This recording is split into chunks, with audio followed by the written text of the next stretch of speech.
wait, don't tell me though.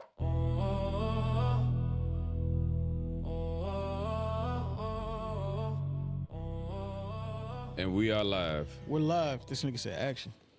Jesus Christ. We usually do We Are Live. No, but your thing is action. You continue to And say you keep action. doing that. Yeah, You that's do your you, thing. Joe. You do you. Mr. Star of the Show. Yeah. You were the star of the show last episode. There was a lot of Jesus. comments saying, give Joe a mic. If they didn't say it before. But, on the contrary, there were a lot of comments that said, we totally understand why he doesn't have one. You can't platform everything. And we understand that, which is why Joe don't have a mic yet. Joe's new to this. And when early on, when we were just getting in, it's a lot of stuff in those old episodes, probably would take back. But we was learning. We were being mindful. Before you can be good at anything, you have to suck at it first. And before you suck at anything, you got to at least try. So it's you got to progress. You got to go through at first having the courage to try it, then having the understanding that you're going to be bad at it, but then also having the wherewithal and the will to say, I want to be good at it and push through it. So that's all it is. That nigga gave you a motivational speech from the top. that nigga rubbed your belly a little bit. You did it. Good boy. That's crazy. So yeah, we got a lot of feedback. Our very viral at this point. Yeah. Conversation about pegging. We've all individually at some point been accused of being gay. Everybody but Joe. So Joe found a way to avoid the gay allegations. Hold on, wait. There was one person that did comment that they wanted to peg you, though. I sent you that in the group chat. I didn't see it, dude. I was like, Now it's in the group chat. probably just went into the back of my mind. And you do be wearing them peg you type of sweatpants. Loose fit and sweatpants, yeah. Yeah, they be them the ones that be loose. Yeah. Like you look like you trying to show ass. Mm-hmm. Like, is that even me? I don't know how hard you. I don't know if there's anything to decipher besides you trying to show ass. Yeah. I'm just wearing pants. Like, Hey, it's the type of look. They be telling girls like, hey, you got to know how to dress when you out there. I'm just trying to show you how to move in a room full of vultures, Joe. Yeah, that girl thought you was cute. She wanted some of you, man. Or wanted to give you some of her. Yeah, either or. Joe said he no peg. He don't peg. So, It was wild to see the feedback because it was a short clip. It was you asking the question, is pegging gay? Then it was Joe giving his opinion. All I said was, by definition. Frank said that so many times. By definition. That's all I'm saying. I didn't give my opinion. I didn't say, what resonated with me emotionally. I just gave a Webster is the one you want to be mad at. I gave you a Webster definition of what was considered gay. And everybody was up in arms about the shit. One dude was like, the fact that they even talking about it, that means they thinking about it. Therefore, they want to do it. Yes. I said, God damn. The leaps taken in that part, I was like, oh, okay. No, you saying something, I guess. I guess if those are the leaps you're going to take for it, by all means. I seen triple jumpers in the Olympics that couldn't make those leaps and bounds. God damn. Oh, the dude in the yellow shorts, he like to get paid. It was like, he didn't, and all Frank never said anything. He just said things that go on sexually. This is early, it's a crazy way to start the pod. Things that go on in intercourse that have two people of the same sex, that by definition is gay. That's it. But if there's not that little bit of component, if the sex is different, then gay's not the word. That's all he was trying to say. Now, you could have said it made you uncomfortable. You could have said you don't agree with it. It would make me uncomfortable. Right. Like, that's all valid. That's fine. But if you want to label it something, then words mean things. There is a label for what that is. That's it. We didn't ask if it made you uncomfortable or not. We just asked, okay, what are we calling this? What is it defined as? That is it. But it makes me think that anything sexually that makes a heterosexual man uncomfortable, they deem it as gay. It doesn't matter who's performing. Like, hey, I don't flow with that, so that's gay. It doesn't matter who's doing it to him. So let me ask you this. And Joe, this is a question for you. Now, if a man would engage in anal sex where he's the one that's penetrating a woman, would that be gay? Because men have assholes too. She has a perfectly good pussy. Why didn't you fuck that? Now, would that be gay? I'm gonna be honest with you. I think that's Okay, wait. Time out.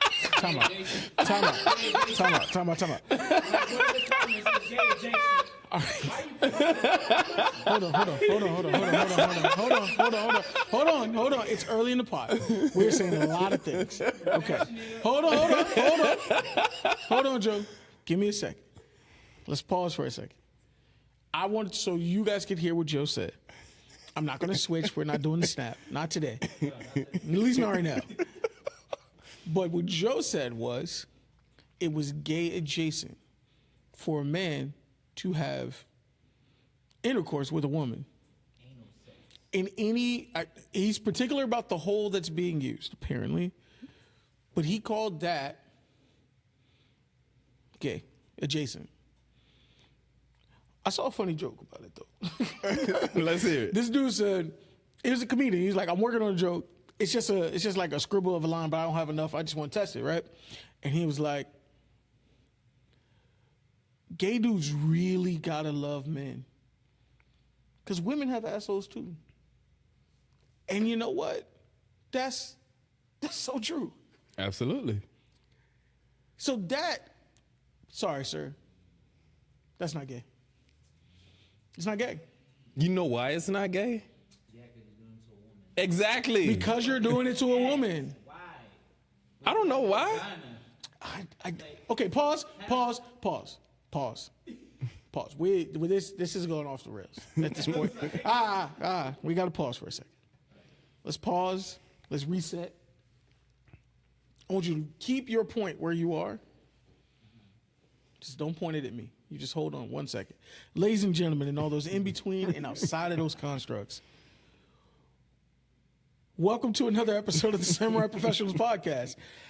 Very on brand for us to start wild like this. This is on like over the 200 plus episodes. Episode 233, by the way, of the greatest broadcast across all the internets. I'm your co-host, Marvin, Young Satan. That's Saint by blood, not Relay Shun. Y'all beat Chase son. He replay some, huh?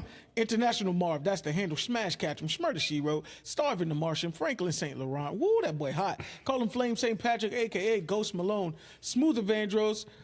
That Man Beyond, Dion Slanders. Petty Pendergrass. Flex Luthor, the Bandalorian, a.k.a. Bando. Anakin Flywalker, Blackarot. Poppy Cuffington. Teddy Kruger, the Heavy Potter. Snob Marley. Ghostface Thriller, The Breaker of Chains, Fuck With Me, Never Fuck Without Me, and the reigning, defending, undisputed Father of the Year, 7 years running. Talk to him. Nacho Man Candy Savage, the Slim Reaper, the Serial Killer, Applejack the Ripper, the Munch on Lunch, Lord of the Wings, Jabba in the Cut, the Wholesome Dude, Fat Boy Slim, It's Not a Dad Bod, It's a Father Figure, the Social Introvert, the Nigga You Unlock When You Beat the Game on Expert, the DLC, Come See About Me, Grits and Gravy, Ron Swan Song, Walter White Walker, Hordor Doorstopper, Chief Queef, the King of Crump, Your Highness, Air Sword Man, LeBrunch James, Chef Curry Chicken, Chill Jackson, Kung Fu Panda Dunks, Rage Against the Cardio Machine, Jouet Leader, F and D, one half of this POD, He is I and I am him, it's Frank. Let's chop it up. So, smash that thumbs up. Just please, smash it. Do you see how ridiculous we're being already? So, if it has anything to do with the butthole, in your mind, that's gay adjacent. This is a question for Joe. It's a problem. Yeah, why not you just have sex with the woman's vagina? Why you gotta put it in the butt? Do you, wait, real quick. Do you share that same sentiment about oral sex? Like, if a woman gives you fellatio, is that gay adjacent as well? Because men have mouths too. I was going to a different place, but Miles was going to be involved. But continue. Miles is Wait, different. how? Time? Why? Miles is different. How? You're like 2 seconds from getting in this chair, so I just want you to understand. You're talking a lot. You're talking a lot. So it's too early in the pod for you to have this much conversation. Oh man, we really got to get him a mic now, and we got to make it a priority to have these type of topics. I don't think oral if by a woman is gay or gay adjacent because there's the level. It's done. It's done. It's done. It's done. It's done. It's done. It's done. It's done. It's done. I'm gonna save you. I'm gonna save you from your. Hey, sir, stop talking. You, All right, I'm done. no, you are done. I'm gonna save him from himself, and we're just gonna end the conversation there, or at least he's not allowed to talk anymore about it. These are things I used to do with Frank, which would cause random little cuts. We throw a little commercial in. Yeah, because I've said some about stuff on this podcast. However, last week was some of the mildest things I've said, and that's the stuff that's triggered people. Yeah, but we get called. I mean, anytime any clip of ours is going viral, being called gay is like Yeah, that's the go-to. we got called gay about a clip that had nothing to do with sex. No, we got called gay for talking about how we didn't like shower sex. It was like, nah, it's not all that fun. Like we like that's sex, right. That did but we happen. just didn't like standing in the shower to do it because you could slip. Yeah. And I was like, oh, they must be gay. I'm like, oh. Because we're old and want to have sex in a bed or somewhere where we have good footing. Okay, And I that's guess. really what it's about. I like It's a the good footing. base. I like a good base. Like sometimes the couch do it, right? Yeah. But sometimes I want to let's stretch out a little bit. Let's get in the room. Yeah. Like we can you get just this need good king-size bed. Let's leverage do for the something with position it. you want. That's it. Leverage. Come on. You know you really about to do something when you get out of the bed and you walk all the way around to the other side of the bed. You know you about to get into something. Oh man, about to put in work. You know you about to get into something. Grab that one ankle like that, boy. You know it just turned into something different. You lock in. Nigga said something. You grab that ankle, bro. Grab that ankle right there. You be like, yeah. I'm finna pin On the you. back of that knee? Come on, man. Anywho, we've going off the rails. The pod started off the rails. But you got, somebody's trying to peg you. It's a rite of passage on this pod at this point. Like, people gonna call you gay. They're gonna say gay adjacent things. That's Yeah, kind of we got called gay, but ain't nobody ever offered to pet Gus like You know what? Joe. So that's unique to you. That's unique to you. You earned that. You earned that just for yourself. That girl's like, fuck all that. I'm trying to peg Joe. I was like, oh, shit. Something about you gave that. Yeah, right. Now, see, if she would have, watched the previous episode, she would know that you're a holy man and you pray on it. But since she doesn't know that, she think You you can down pray over for some it. eggs. Oh, you can pray over it. Pray over. You can pray over it. Yeah, you could bless it. Yeah. That's the what?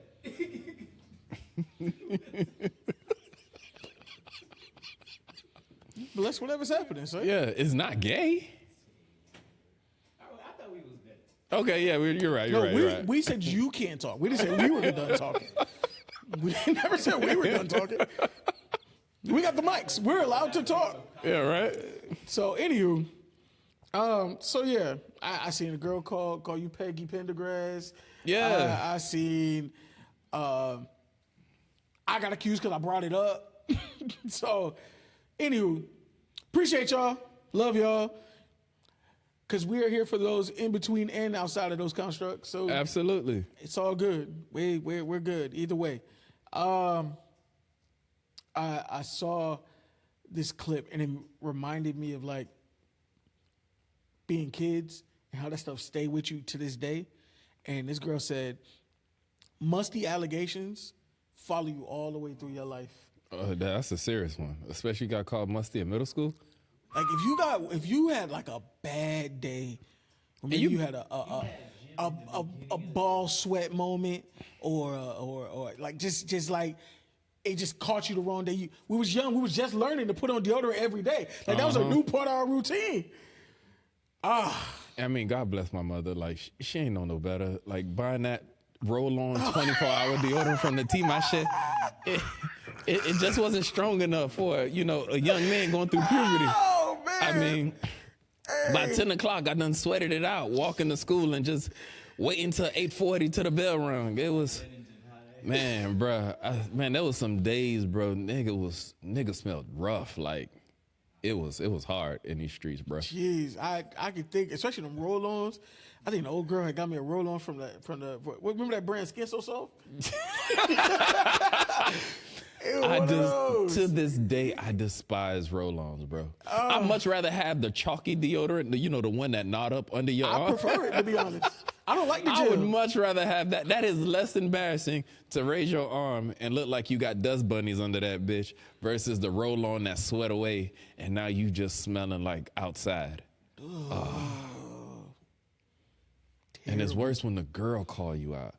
Who that is smelling like ass? I'm like, oh my God. Who smell like onions? Oh. Onion. That shit. Hey, And I then lie, there's the no matter one- who you are in the room, every nigga in the room will hit you with one of these. Like, It's always the one nigga that do too much. They'll be like, who smell like oh, let me. It ain't him. It ain't Marvin. It ain't Joe. Oh shit, it's right. That nigga's. Oh my God, now nigga, I got to whoop you now. Cause I can't be the nigga that smell like onions. And then you walk around. If I smell like onions, you gotta be the nigga that got whooped by the nigga that smell like onions. That's it. That's the only way this can go. Cause guess what? Now you got the dumb face. Like, you trying to play it on like he lying? You don't believe him? Yeah. And don't let him have a homeboy in the class. Oh, let me smell him too. Oh, nigga, get both of y'all. Get the fuck out of here. Them both know the whole class jump in now. Yeah, at that point, because you the musty nigga in the classroom. I'ma tell you now something. Niggas talking about open the door, like this. Middle school kids are like piranhas. Yes. You ever seen piranhas attack their prey? They don't all gang it at once. It's one piranha that kind of sniffs it out and it'll nip it. Once it nip it and that blood is in the water, then the other ones come. So that girl is the first piranha saying somebody smell like onions. Now the blood is in the water. The first dude that go around smelling people, he's the second piranha. And if he got a homeboy in his class, that's the third. By the time the third piranha hits you, all the other piranhas know, hey, something's about to die, so we got to jump in on this. That's exactly what middle school kids are. So you got to nip that shit in the bud. The soon as that first piranha come around, you got to get up out of there. That you have no other choice. Yeah. So yeah, I seen that post. I was like, you know what? Because it's still niggas we whisper about to this day. Absolutely. You see that nigga like, hey, you remember when? Because you can't just say their name. Be like, hey, you remember such and such? No, who's that? The funky one. Man, remember you know the musty. That nigga stayed musty though. Yeah, that nigga do be musty. It's been 20 years later, but that's what you remember him by. See him to this day, nigga changed his life around, fitness dude, whatever. I'm not talking about nobody specific. I'm just like throwing a scenario.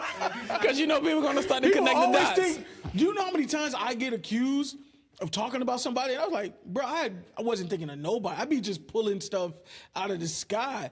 Half of the stories that we talk about be an amalgamation of multiple stories. Like, it don't ever be the direct story. And even if we were talking about something, we're not gonna tell you. Yeah, I wouldn't even. I would lie to you in your face if you were the person I was picturing. But yeah, Because we don't be wanting to start drama. Like, we don't want to start no trouble, real trouble. but we gotta live the life we lived. I gotta Yeah. talk about it. It is my life. But yeah, man. Because we go to the reunion every year, so we know we're bound to walk into these people. Last thing we want, you chilling, having a good time, but like, yo, nigga, I heard you said some slick shit on your little podcast. Like, oh shit, it's a little podcast now? Yeah, and now we talk so much. I didn't deny not talking shit. I just got offended by the little podcast. And we talk so much. By the time I see you again, I don't remember what I said. Yeah, so now you about to hit me and I don't know what I said to offend you. Now I'm when looking you say stupid it- like I'm scared. Like, hold on, what you mean? I'll still fight you, but I just at least would like to know what I'm finna fight for. And then when you say it, it sounds like something I said, but I'm not sure. Yeah, So it's like, I probably said that shit, my bad. hey, dog, I wouldn't even really talk about you for real. Like, come on, dog. Like, come on, you know me better than that. Or then you try to hit him with a Uno reverse. Why you think that was about you? That could have been about anybody. Why you got offended? I was talking about some nigga from church. Like, you put yourself in that. Yeah, that ain't me, on that's on you. Like, I ain't gaslight like a motherfucker. You put yourself in there. I didn't put you in there. No, I never. No, you used to be the freshest nigga out here. Just throw it all like that. Yeah, like, dog, man. Nah. Chill That ain't out. you. That ain't you.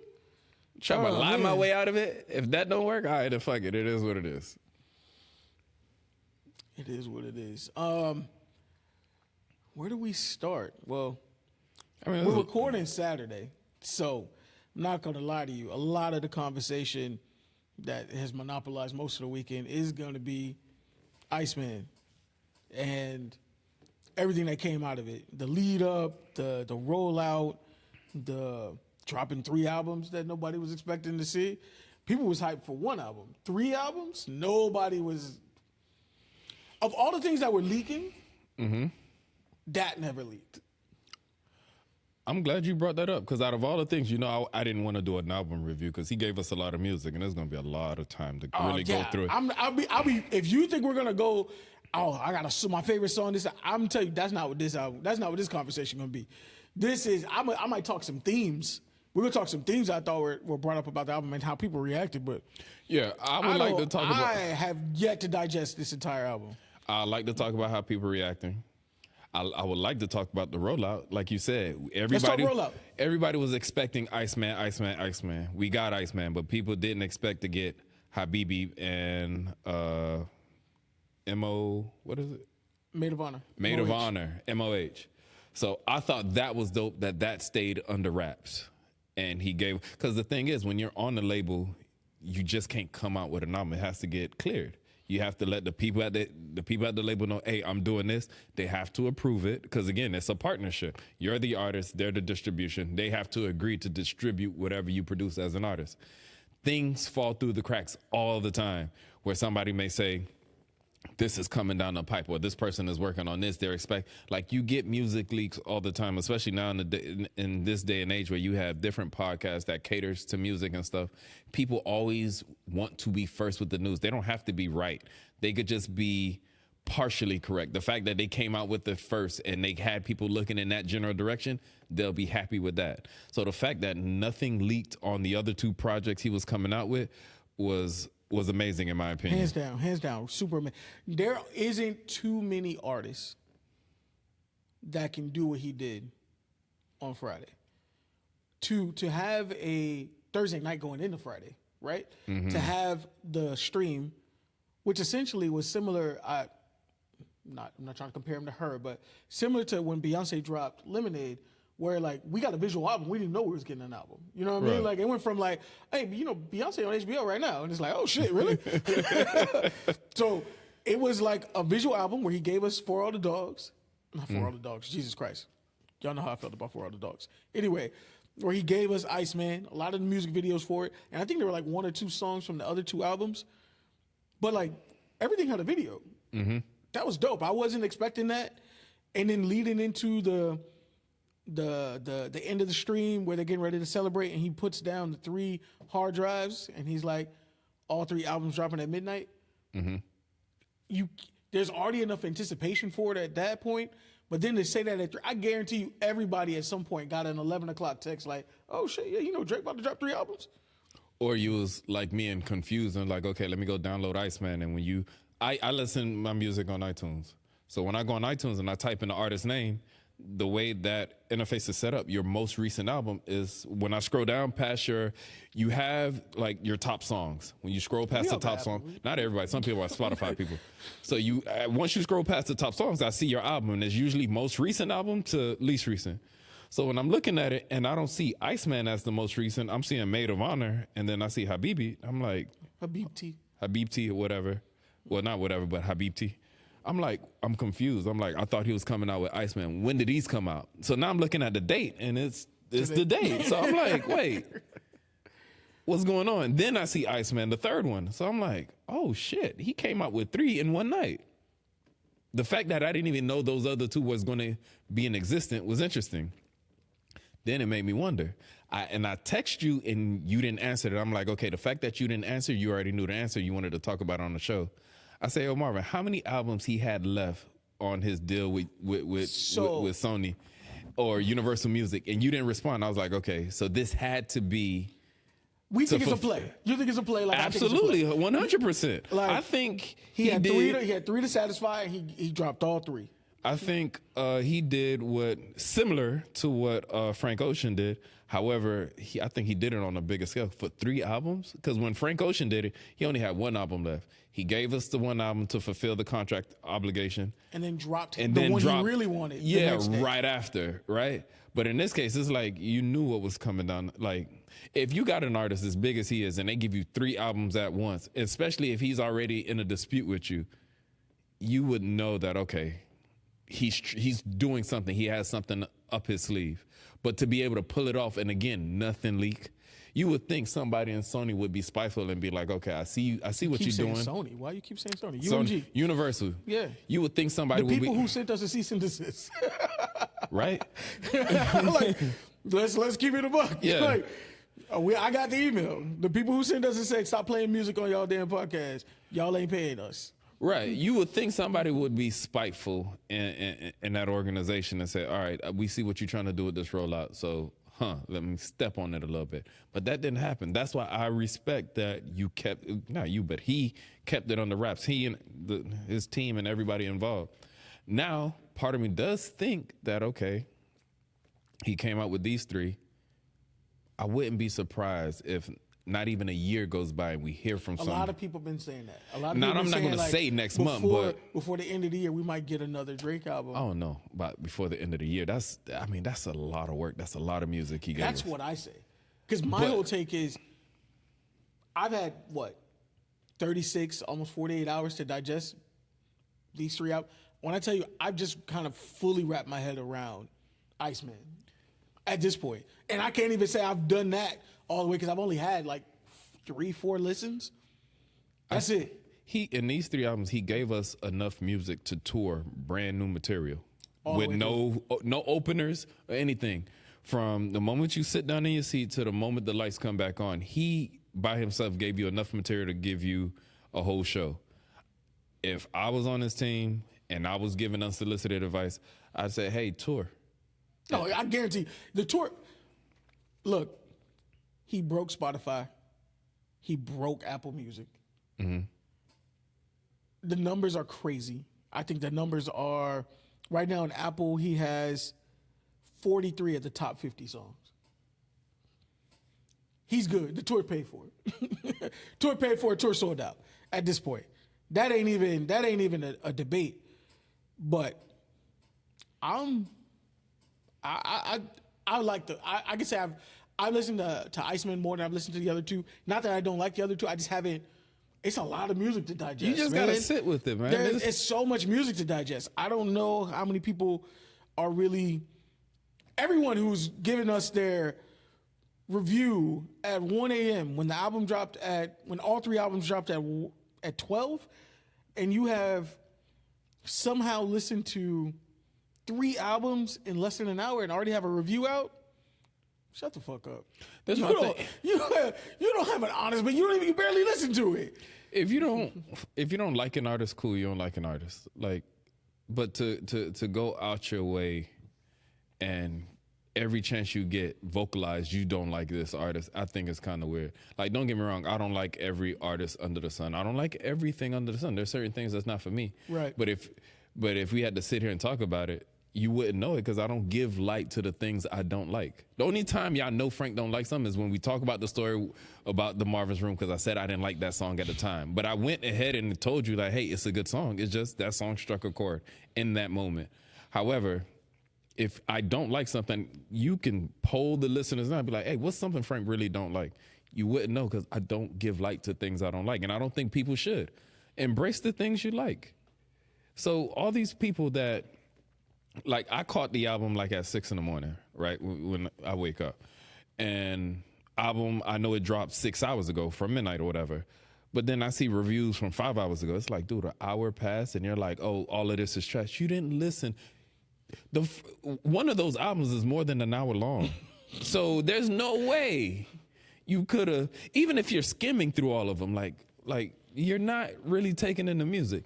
And I don't like the culture that we're in when it comes to music reviews. And I'm talking about the professionals, like the people that we actually, the taste creators, the people that we actually go to listen to for music advice.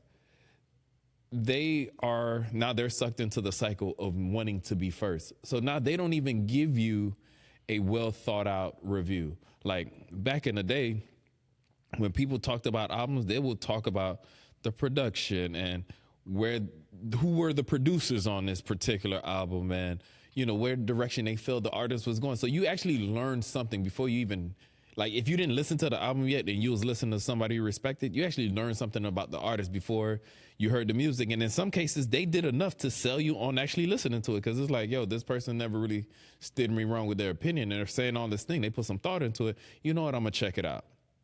But now people just, it's the same hot takes that you can pull from anywhere. And it's like, well, y'all just regurgitating the same thing other people heard. It's like what, why am I actually listening to you? Exactly. That's why I always try to get my personal opinion about something before I go and get it somewhere else. Mm-hmm. Like, I'm big about, if you saw a movie, don't tell me about it. Absolutely. Because whether you thought it was trash or you liked it, don't influence my thought on it. I like to go to the movie, see it myself, and you may have hated that movie, and I might have thought it was hilarious. Man, hilarious movie, loved it. Right. I hate when people, and then when you tell them that, they got to run down all the things that you liked about it and why it was trash and why you wrong and your opinion is wrong and this isn't. I don't got time for that. I'll tell you this. I did listen to Joe Budden talk about it. And they had what?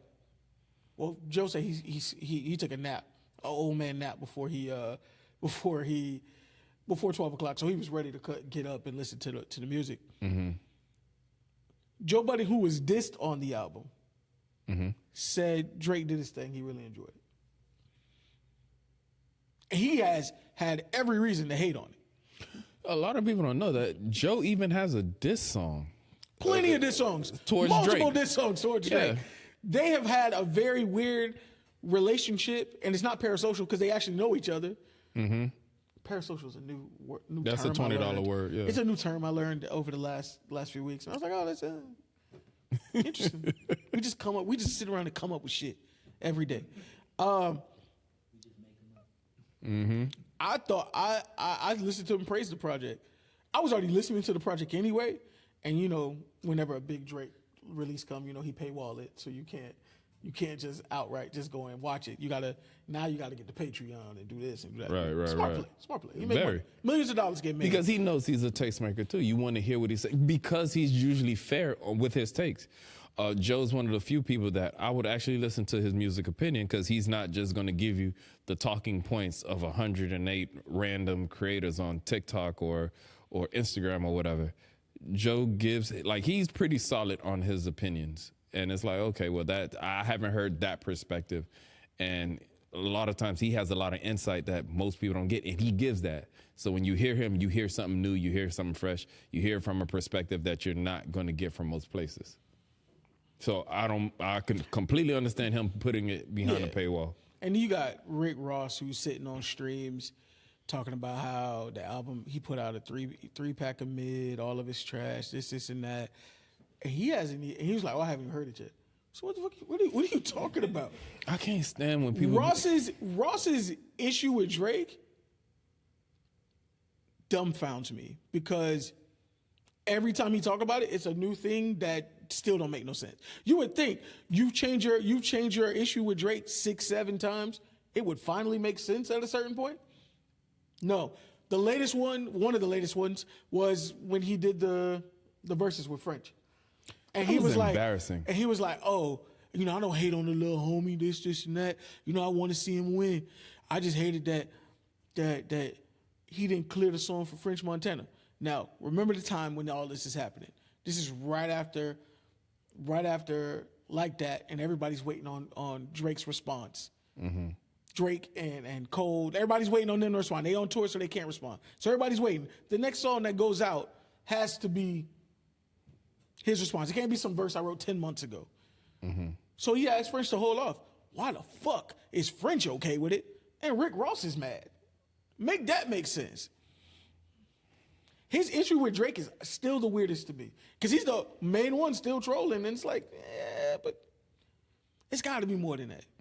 he must have fucked his mom or something. Like, it's got to be more than that. Like, it's no, is it mom pet? Hey, No, I don't know. I don't know. The reason I'm smirking. I just said it. I The don't know. reason I'm smirking because the jab he threw at Ross on the Iceman. Actually, I liked it. I've been the Aiden Aiden Ross? Ross before Aiden Ross was on the stream.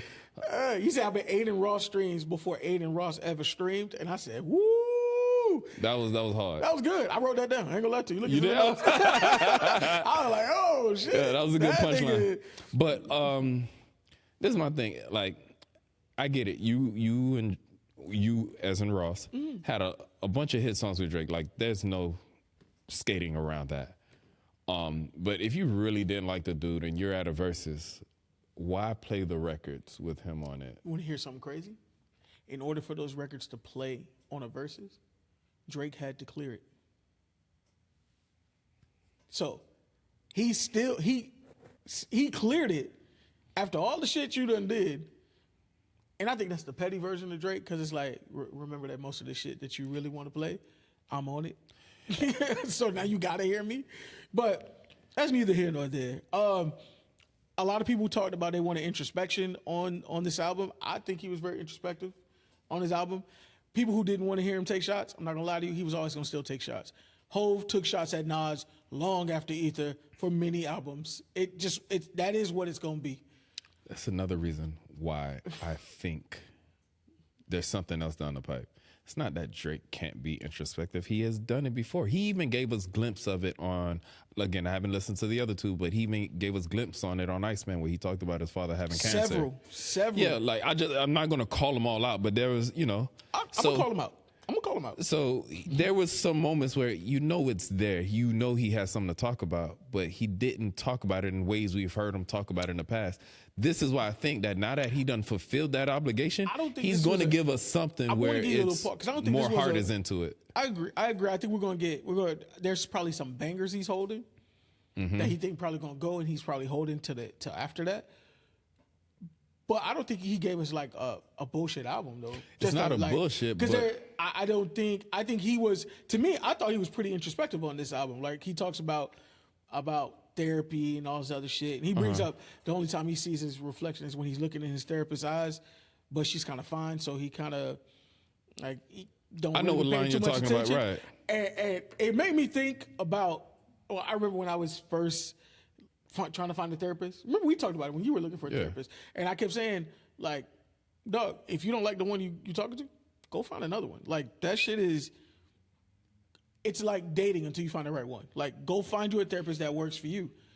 I was looking for a black therapist. That was my goal, was to find a black therapist. I tried a guy. I didn't necessarily like that dynamic that we were having. And then I found this other young lady, saw the name, one of them names where you read it like, oh, she black. Oh, okay. Like, you read it like, oh, she black. Yeah, I'm going to her. Get there, young lady, very nice, easy on the eye.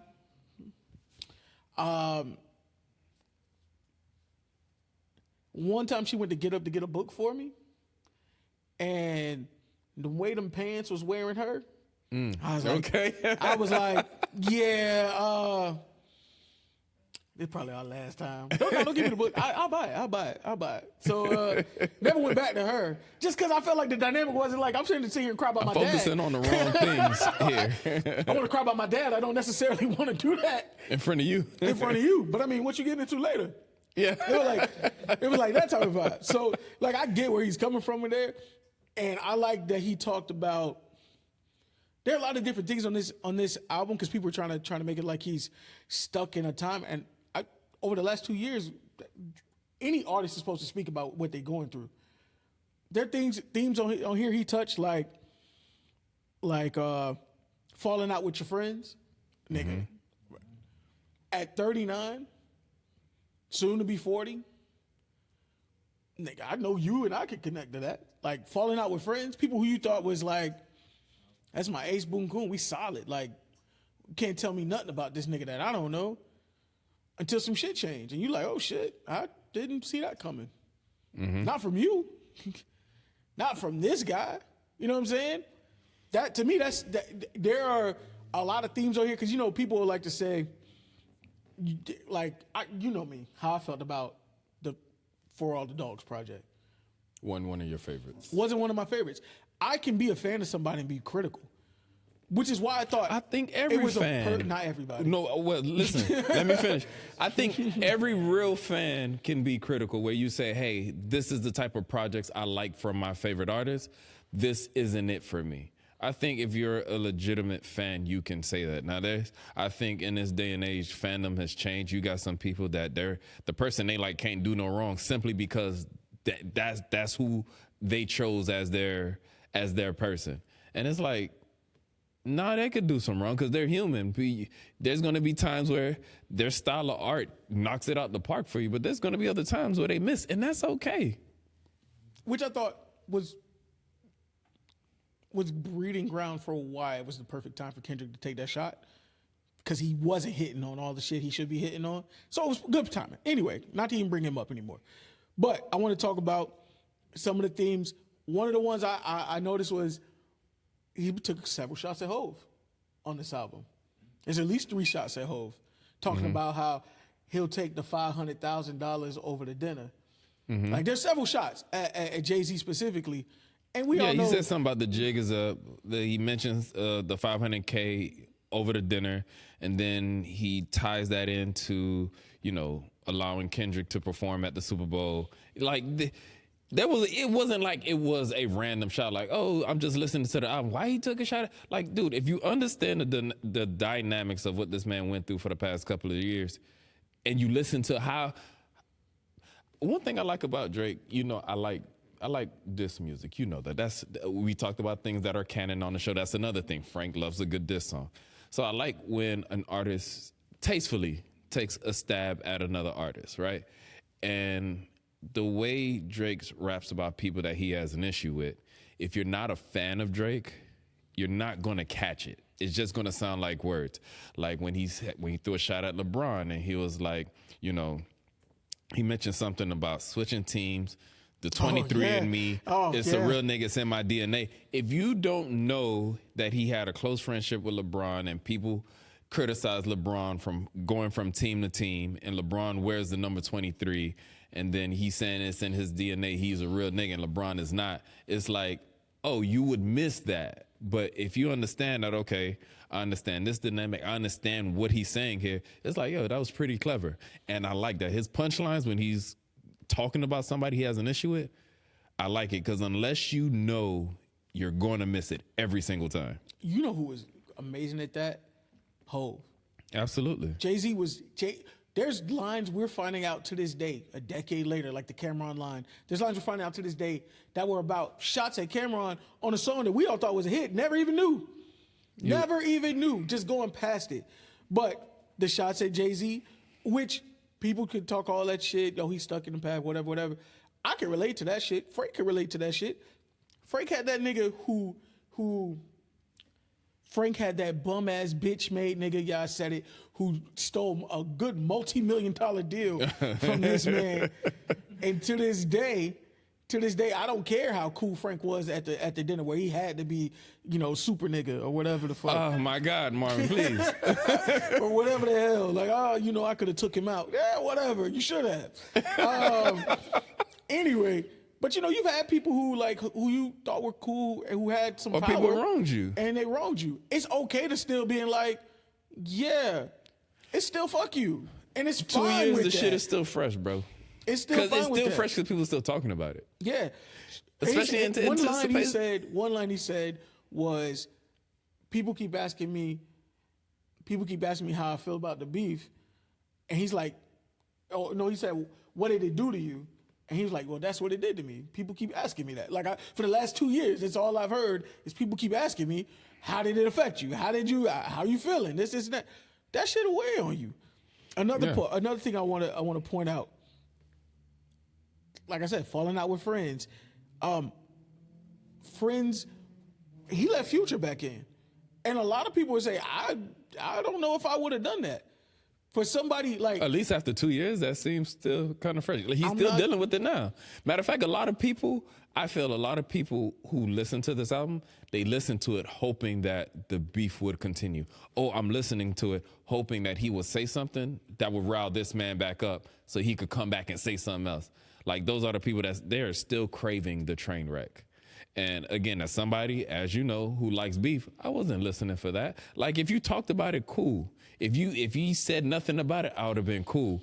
But him addressing it, I think was called for. Like, I think to a degree, it's the elephant in the room. We want to know how you feel. What better way for you to just get some frustration off your chest? Now, I'm not saying he did it to keep the beef going, but dude, it was part of your reality for the past 2 years. You're allowed to speak on it. You're allowed to speak on it. I'm never the people like, oh, he can't this, he can't do that.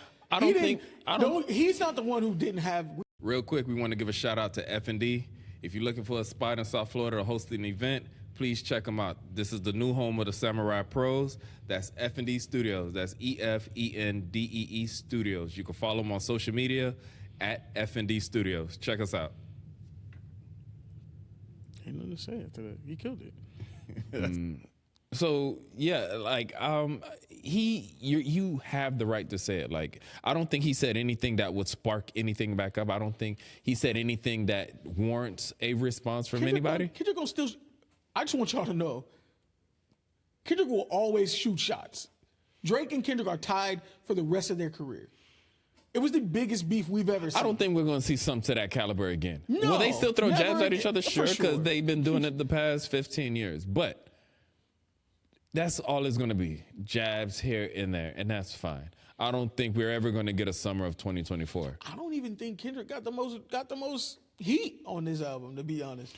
No, I don't think. Well, I don't think he was serving people like that. I think Ross got that. I like that Ross line. No, that was one of the best lines on the thing. I think LeBron got it. I think DeMar DeRozan got it because DeMar DeRozan almost got a whole song. ASAP Rocky got because I ain't gonna lie, that's one of the best choruses on the whole thing to me personally. Mm-hmm. When he said, "Your baby mama ain't even post a single," come on, man, like that shit. And he's like, "Where's she at?" I don't know. I like that part. That was one. I like messy shit. Sorry.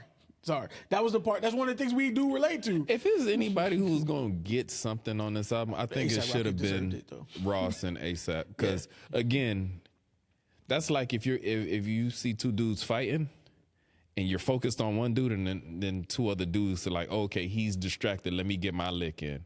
I felt that way about ASAP making his song and Ross making his song. Ross, The Weeknd, so everybody who jumped in.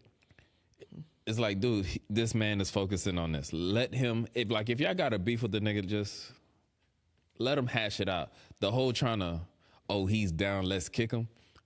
I wasn't a fan of that. That's why, not to go back into it, that's one of the reasons why I didn't like the song. It's like, dude, you was focused on too many people. You made a great song. Just focus on the one person. Yeah, I don't want to get too back into the beef. But I would say if there was anybody that, hey, y'all should, I don't mind him throwing jabs at, it was Ross, especially Ross. Because again, like you said, it makes no sense why you beefing with this guy. Because he's been your guy. Like when you needed a hit, you went to him. Guy. Yeah. So because people say, he don't make relatable music to our age group. Nigga, falling out with friends, niggas going for your head, costing you money. Nigga, the parent stuff. You can say what you want. I don't know. I don't know your mom's situation, but I can talk about me. My mom had breast cancer. My mom had breast cancer too. You know what I'm saying? Oh, my bad. I didn't know. It's not your fault. I'm just saying, like, I can relate. But our parents had breast cancer. Like, people don't realize when those things happen, the mortality, like you see your parents as these like God figures for a majority of your life. Mm-hmm. This person has been the responsible person for your life for a very long time. And then they're aging. Like, nah, you're not supposed to get old. My grandma got old. That's what that's supposed to be. But you don't realize they start to look human as fuck, and that's weird. It's scary. And what people tend not to understand is, the effect it has on you watching your parents get old, but the effect it has on them. Like, I could tell the switch in my mother's personality, seeing her own mortality. Like, that's a scary thing, going through that.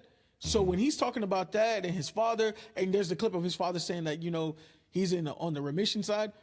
Let me tell you, as somebody whose mom's been in remission for probably about 8 years, that shit's still scary because remission just means it ain't come back.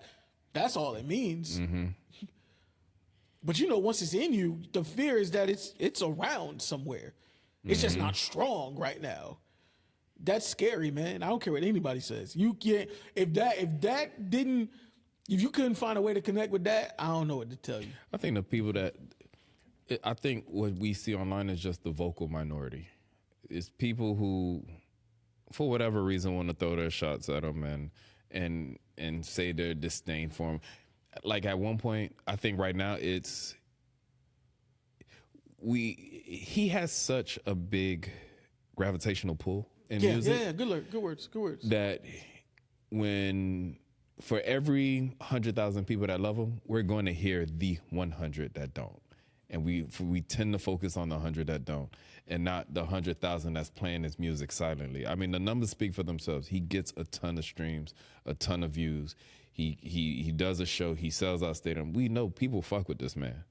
But there's a group of people that make it their priority to let you know that they don't fuck with him. Yeah. And I think that's really what we're seeing and what we're responding to right now. It's a lot of y'all motherfuckers who stayed up to midnight to listen to this album about a nigga you say you don't give a fuck about, and to listen to 3 albums to say that you didn't give a fuck about, but you stayed up till 3 a.m.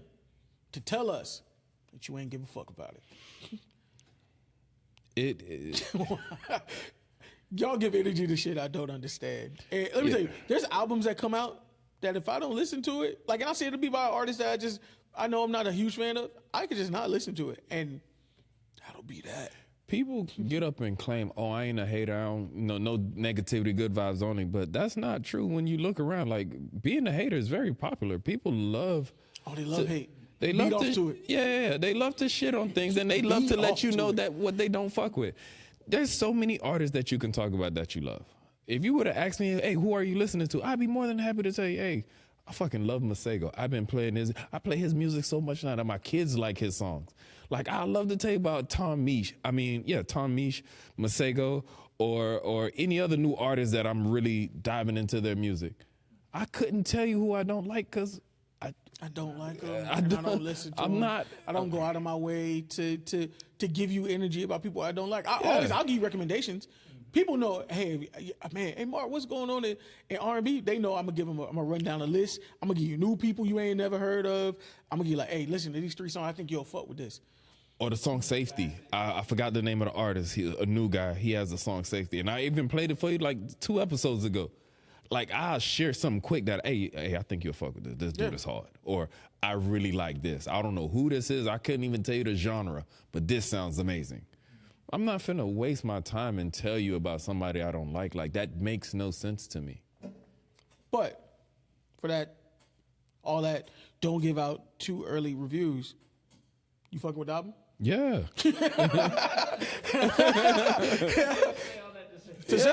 I'm fucking with the album. I'm not gonna lie. I like this more than I liked For All the Dogs and Certified Lover Boy. More because Certified Lover Boy, a lot of it was leaked. I had already heard it for like 2 years. And For All the Dogs, I just get away from Lil Yachty. Not that Lil Yachty isn't a dope enough artist. Him and Drake have a great collab song that I fuck with. He got a good song with J. Cole. He's not the target audience anymore. Stop trying to shoot and target the 20-somethings and all. Bro, you are Frank just said, Drake has a great gravitational pull. You make the sound. You define the sound. You're too big to go and conform to somebody else's sound. That's why we can say how much we fuck with the album now, because you sound like you. I think that's the best review right there. It sounds like him. You sound like you for the first time in a while. Do I think there's a smash hit? Well, I don't know yet. I still got 2 other albums I really got to fully explore. Now, I listened to the other 2, but only once. I heard 1 or 2 songs. I was like, oh, I'm coming back to this. What's that song? Classic? Woo! Whole Phase, I'm pretty I sure. fuck with Whole Phase a little bit. Yeah. I fuck with Whole Phase a Like, little there's bit. certain songs where it's like, you can hear that, I can hear this being played in this venue. Like, Whole Phase, I think that's one that, like, if we at Beyond Brunch, check out Beyond Brunch every Sunday, Down here in South Florida, fuck with them. Don't fuck without them. Please. I could see that song being played there. He got a few where it's like, yo, nigga, he's like I said, he has a huge gravitational pull. I'd be remiss to believe that ain't nobody gonna fuck with none of this. Like you're a goddamn People fool. crazy. All right. We done. We done did it. We done said all of that to say, go listen to the albums. I think there's someone. I think he gave you. And if you want a little small guide, if you're looking for hip hop, go to ICEMAN. If you're looking for R&B, go to Habibti. That's your R&B Drake. If that's what you're looking for, some good stuff on there. If you're looking for honestly, never mind some of that international club type vibes, go to Maid of Honor. It's good stuff on there. To me, those other two seem very concise. Like he kind of like kept it tight. I really like those.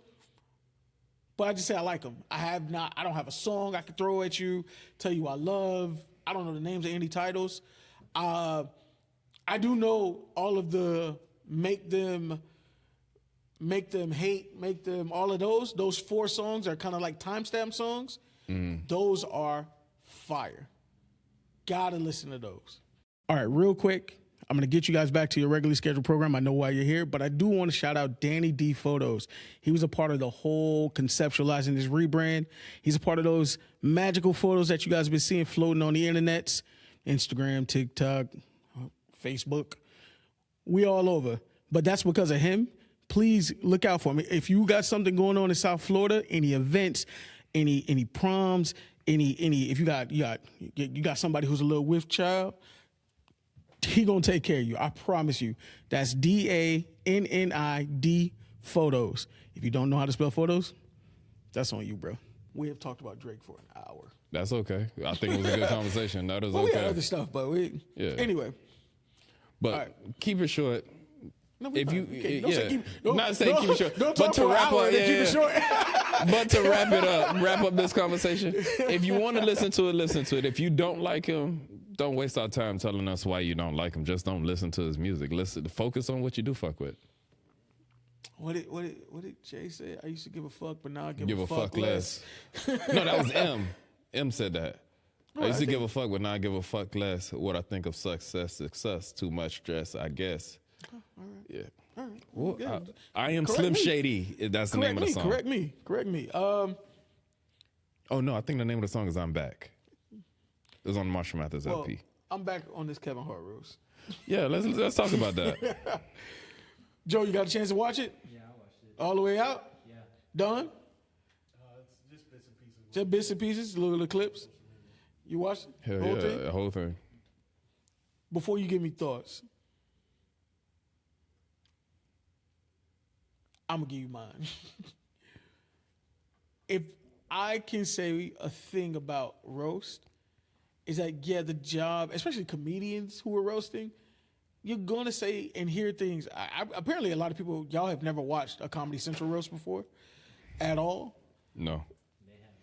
Because the way y'all are reacting to this roast is so controversial and this and that and blah blah blah. And it's like, yeah, but no, it sounds like it was a roast, and it came across like a roast. Yeah. That's my only gripe with it, is that a lot of the comedians, Shane Gillis especially, they were conscious of how social commentary is now. And they were afraid to say some of the jokes they wanted to say because they were afraid of the backlash they believed they was going to get from it. Like back in the days, roast was like it was common to hear a joke that make you feel like, oh god damn, that was like one of my favorite jokes from a roast was when Flavor Flav was getting roasted, and the lady got off. Damn, I wish I remember her name so I could give her credit. She got on that stage and she said Flavor Flav looked like what we thought Magic Johnson should look like, and that was. Think about it. No, I think I know the joke. I'm familiar. Yeah, because it was like, whoa, because Magic Johnson had AIDS, and back in the days, if you had I love AIDS. how you said Magic Johnson had AIDS. That nigga ain't got AIDS no more. He don't got AIDS. I don't care what the fuck none of y'all say. Magic Johnson don't got AIDS anymore. Yeah, because back in the day, especially 80s, 90s, nigga, if you had AIDS, that was a death sentence. You were dead. Yeah, you was going to get skinny, you was going to shrivel up and die, pretty much. And he's bigger than he used to be. Yeah, he done gained weight since that shit. What the fuck? Magic Johnson ain't got no goddamn AIDS. Yeah, he ain't got AIDS. But that's the type of jokes you heard. You heard jokes that were like gut punches. So I'm not mad at Shane Gillis and them. Tony Hitch. No. Tony Hinchcliffe said, Hinchcliffe is he his said name. exactly what he wanted to say. He didn't skip a single, and he's a racist. He did it the He's- right way. No, Yeah. I don't. He's a racist fuck. If there was Oh, anybody I'm who not couldn't be saying there, that. if there was anybody who couldn't be there, I would have been fine if he wasn't there. There was enough jokes, just the George Floyd joke just didn't do it for me. I think that was his only joke that I felt people was like, okay, that was too much. But every other joke he had, it was a good joke. If you were to do his whole set, Yeah, but minus the George Floyd When joke, it's colored under the fact that I know you're a racist fuck, it ain't gonna ring the same as you're funny. It's you mean that shit, and I don't like that. Shane Gillis, I was okay with. Why? Because I could tell he would say several times during the color party, like, no, keep going. I don't want that one. Like you Yeah. could tell, like He skipped a few. I can read a room. This ain't the place for that shit. I'm not gonna say it. and even some of his harsher jokes, he cleared it quick. Like, no, I cleared this joke with her. She said I could say it, and then he said the joke. Like we all know the main one about what's her name, Cheryl Underwood. Mm-hmm. Everybody talked about her husband killing himself. Uh-huh. Now, for me, I was like, yo, that's crazy. But I go to Google it just to make sure, like, I had never heard this, but I remember she's made jokes about this before. Right. This happened in 1990. Like, this is 30 years ago for her. And these are comedians. If they say she cleared it, then if she can't be mad, I'm not gonna be mad. Now, it was enough black jokes. The joke, the only black joke that I actually thought was pretty good was her Cheryl Underwood being there, and they had to get Draymond Green so they could color balance the thing. That was a good That one. was a good joke. That was a good one. That was Tony Hinchcliffe. Only good joke I liked from him. Because I was like, but it was racist as shit. But I was like, but I hear you. That was good. I liked, to me, Cat Williams being there.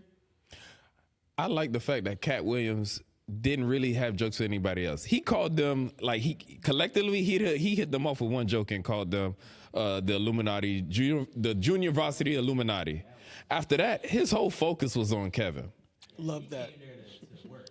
I like when he told Kevin, he said, it was about the Diddy party, said, hey, I'm not accusing Kevin of doing anything illegal at the Diddy parties. But the fact that he gets all quiet when you talk about it makes me think he did something wrong. Illegal at the Diddy party. Like, you see it in his face. It's stone facing. Like, oh, shit. You know what I mean? I think Cat killed it. Minus the George Floyd joke, Tony killed Fuck it. Tony Hinchcliffe. But go ahead. But that's fine. I think he did a good job. I think the person that did better than everybody, who really got on stage, and I think he killed it more so than anybody, was The Rock. See, I was going to say Pete. Pete I did thought great. Pete Davidson was Man, Rock was hilarious. like The Rock is a showman. Like, he's been on the front stage and just really commanding the crowd like that since we was in middle school.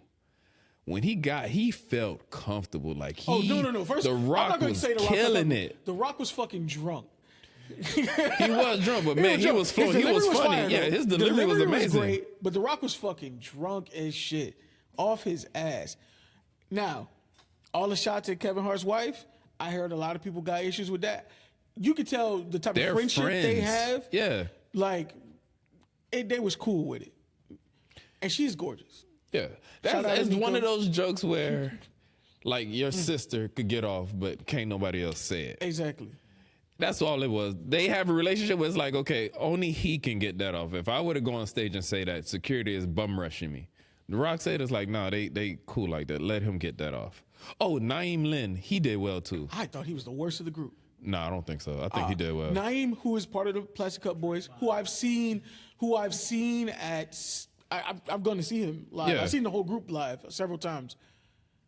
I thought he was the worst of the every comic that went up there. For him to be a comedian, I thought he was the weakest of all the comedians. Really? Yeah. I thought everybody else outshined him. Even Tiana Taylor, whose bit was trash. But can we pause for a second and talk about the dress? My God, that woman is fine. Everyone else came from down the middle. When she came around, and shout out to the cameraman for doing his goddamn job. Yeah, he did. Yeah, he did. That kid, when she came from out the back and she was walking, and she just, it's like she That stood dress was still. see-through in just the right places. Yeah, it's like she stood still, and they sewed the dress on her. Like, it was perfect. Yeah. Like that dress, nobody else can wear that dress because they got to cut you out of it. How good they made it. After seeing her, it pissed me off at all the people who called her ugly. Like, what the fuck are y'all looking at? That woman is fine as shit. I hate that you bring that up every time we talk about it. I know, but it pisses me off. No, but they're like, why you keep bringing? You know what? She fine, but niggas used to call her ugly all the goddamn time. Because they're just lying. I hear you. But what Tiana was for us and how we felt, because I don't know if you watched it with your wife or whoever. You watch it with your girl? No? But you know, the way you was looking, you got to be, since you weren't, you was able to look at her a little different. Maybe you watched it on your phone, so you was able to hit it with a little open it up pinch. The way we felt about her is how the girls felt about The Rock. That dude had one button. That shit was like that nigga. Whatever the button was, it was in his pants. Yeah. Like that nigga had one button. He had his whole shirt blouse open, chest out. That like the girl, and it was a different type of money on that stage. I saw I don't think it was GQ. It was one of these Nigga, them other watches. Yeah, Them watches. They did. Tom Brady came out with a diamond encrusted, bust down, I don't know what it diamond was. encrusted. I think it was a Rolex. It's $1 million. Yeah, 1.5 million. The Rock Jesus. Swatch was the band didn't have diamonds, but the face did. I think they priced that at $1 million.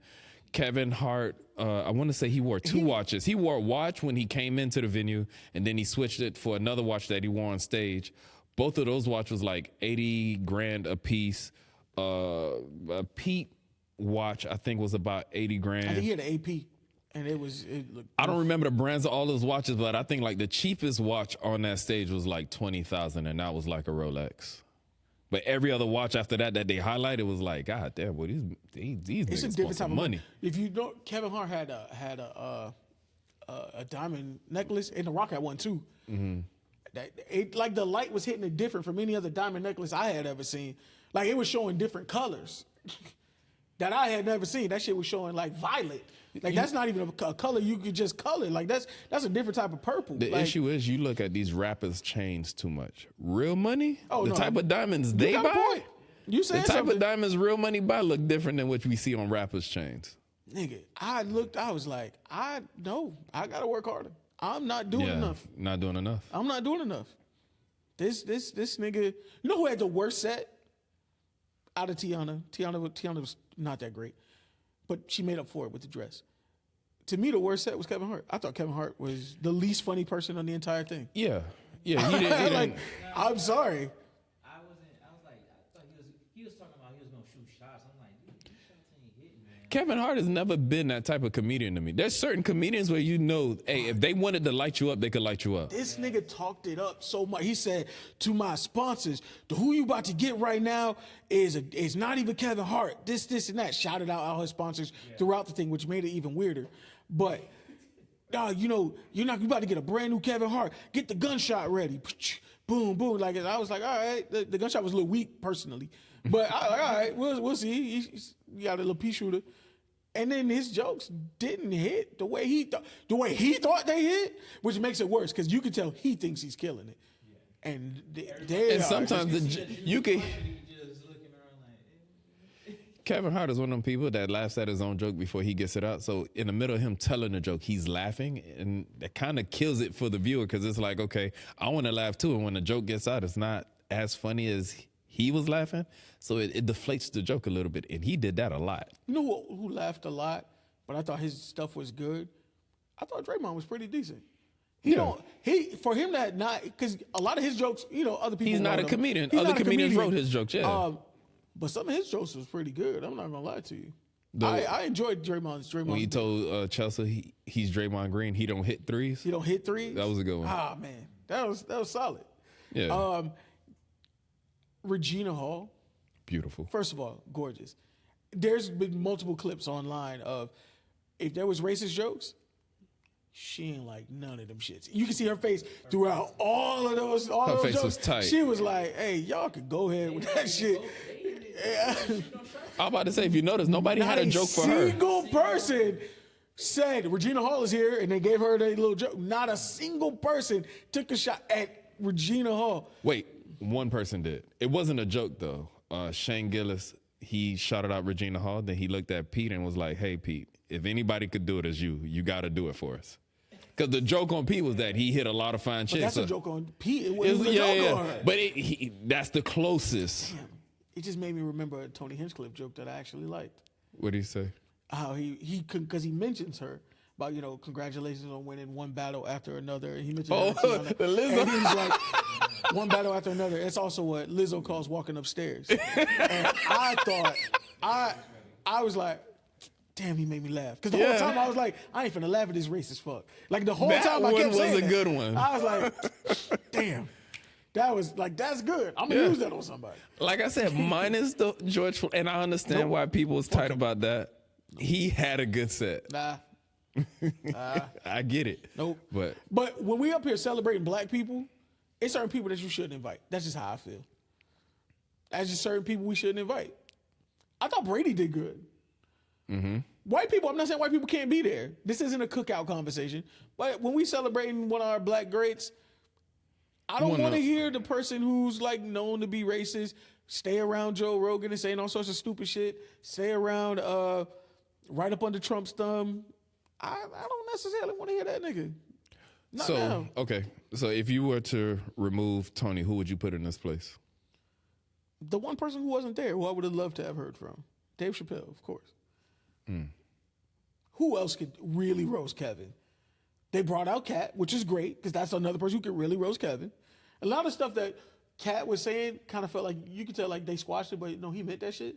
Yeah. Like, which I like. That's why I think Kat didn't say nothing about anybody else. He was like, no, I got some shit to say about this guy. Shit, so let me just get these off. When he started off and he was like, the reason why I hate Kevin because he stole everything. No, he said that shit in interviews. Like, that wasn't a joke. He delivered it as a joke, but nah, he meant that shit. Yeah. So, I'm trying to think. Is there anything else from that? They could be cool. I'm cool with that. I mean, yeah, they say they friends now, but They pieced it up. Give Cat Williams another opportunity to say how he really felt. I think Cat Williams would. From what I hear, they pieced it up a year ago. This was just their first time doing it in front of people. Okay. But they've had multiple conversations. They pieced it up a year ago. After the Shannon Sharp interview? Yeah, but that's been a year. That's been over 2 years at this Okay. point. No, I'm saying it happened after that. Okay. Yeah, so it's happened after, and they've pieced it up, and they had conversations, and they talked. The one thing I did like, there's that dude, Big J Okerson. I hope I'm not butchering his name. No, Big J Okerson. That story that he's talking about Kat reaching out and giving him money and stuff like that. There's a lot of those stories about not Kat. I apologize, Kevin. There's a lot of those Kevin Hart stories that I hear from a lot of comedians. Cat Williams too, though. Cat Williams too. Yeah. Cat Williams will go to your comedy show, send you thousands of dollars, buy out the bar so that you get your cut. Like, from what I hear, the two of them, you hear a lot of great stuff about That the way they put a handle lot of people. younger comedians on. Because comedy is a hard business to make it in. And they show a lot of love to younger comedians. I know the one of the people, not on the stage, but they was just defending the roast. And they was like, y'all don't understand. Like, there's nobody who put out enough content for younger comedians. There was like, at one point, Kevin Hart had four different shows or areas where a young comic comedians could get on? He had the show Funny as Fuck. He had another show called LOL. And there was two more. I forgot the name of those two. But they were all going on at the same time. And they were all geared for younger comics, not established comics or anything like that. These were young and up-and-coming people that you didn't know. And I think the guy who just won Funny as Fuck, I forgot his name, dude with an afro. I've seen him on a lot of things. He's really funny. And now his stuff you see his stuff trending everywhere. And I'm happy for the guy. Like, he's going to get a special. And when he does, I'm pretty sure he's going to kill it too. Yeah.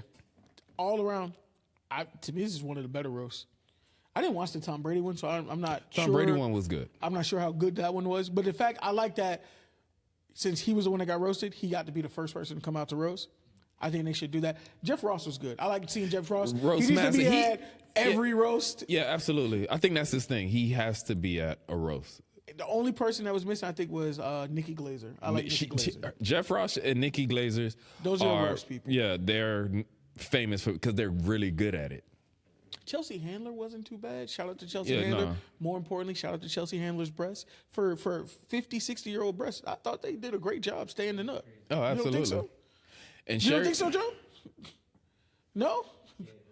I'm not gonna. I have no comment. Joe, your girlfriend can't beat you up here. You're fine. You're safe. This is a safe space. She gonna kick his ass on Tuesday. You don't have an I opinion? don't have an opinion about this old lady's tits. All right, Joe. You think that's gay to talk about old ladies' titties? I'm not talking about. I just don't. That's not what I would. I like my girl's titties. You only like your dog. Yeah, you Let me see, tell you you. used to give me a hard time You about see it black. now, right, though? I was never this bad.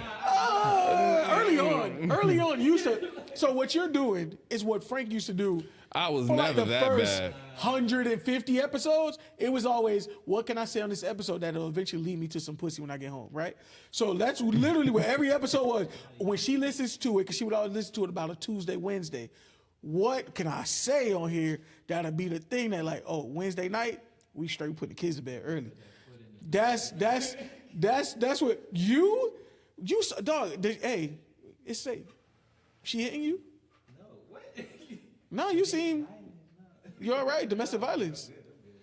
It's okay. I have no comment. I'm not. So she gonna get mad if you say somebody got a nice pair of titties? I'm gonna say this. Say it so the mic can hear you.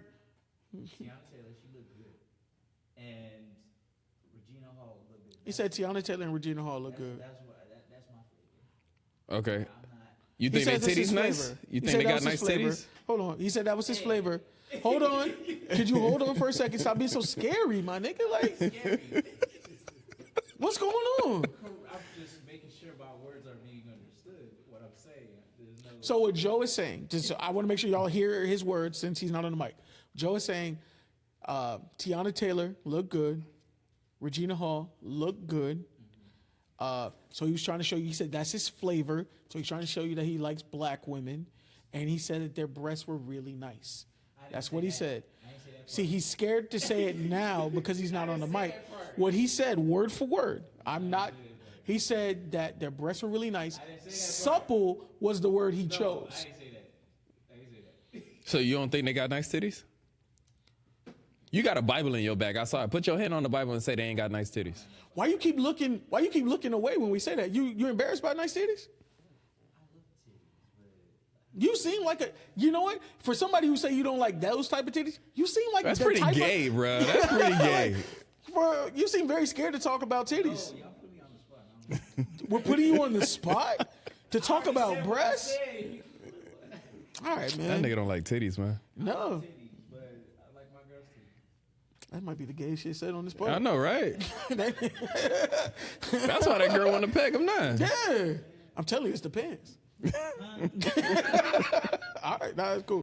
Real quick, I want to give a shout out to one of our sponsors, the best brunch in South Florida, Beyond Brunch. You can catch them at the Vault. That's every Sunday from 10 a.m. to 7 p.m. Beyond Brunch. So if you're ever in South Florida and you're looking for a spot to party and just really turn up and have a great time, it's always a good time at Beyond Brunch. If you follow my page, you see a ton of pictures of me enjoying myself with my peoples. Look at the reviews on Google. Nothing but good vibes, nothing but great food, nothing but great music. Give them a shout out, Beyond Brunch. You can check them online or social media at BB Sundays. Beyond Brunch. You heard me.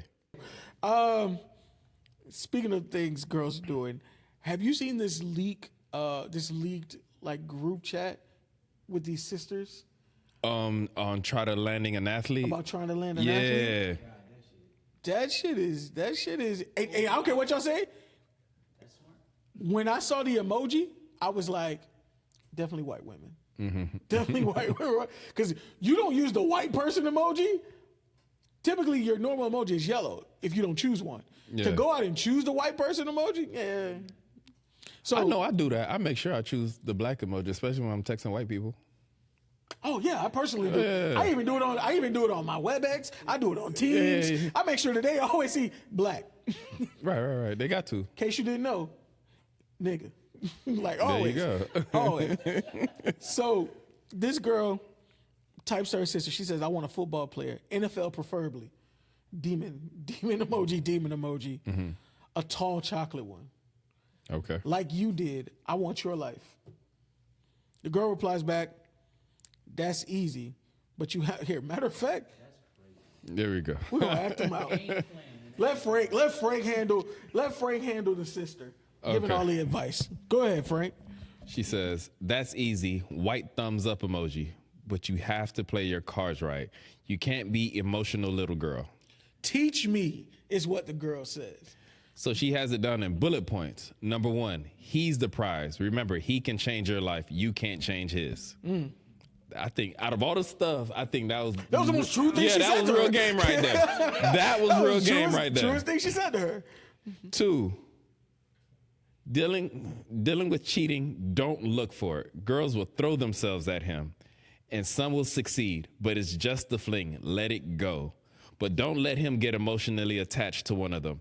P.S. He will always be attracted to black girls. Activate your shenane in her by picking at her and let him see it. He'll ditch her. Pause. Activate your shenane.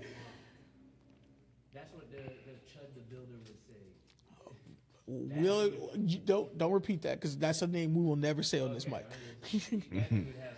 Hey, you don't have a mic. Hold on, go back to it. This guy, Frank. See, this is why you can't give people the. I was just trying to go to the next thing. Can't There we give go. people the steering wheel. All right. There we go. So we do that. So if she, okay, if she likes us, it'll be harder. If she's like us, meaning if she's white, it'll be harder because more than likely she's playing to win him too. Make him choose. 3, be an asset. Fold his clothes, buy and bring him his food, do his homework, completely integrate yourself in his life to where he can't function without you. 4, don't embarrass. Pause. Do you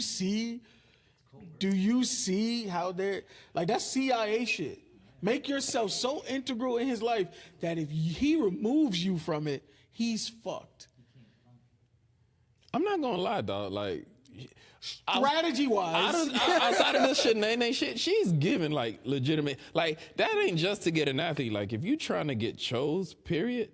If this your is only what you goal, do. if your only goals is to get chose, sure. I mean, Sure. So the next one. Don't embarrass him. Don't cheat. Don't text other men. His cute friends and teammates will try you. Ignore it. Just in case the relationship goes south, another athlete will see you as gold. Again, that's solid game. That's solid Y'all game, bro. This got done befuddled back.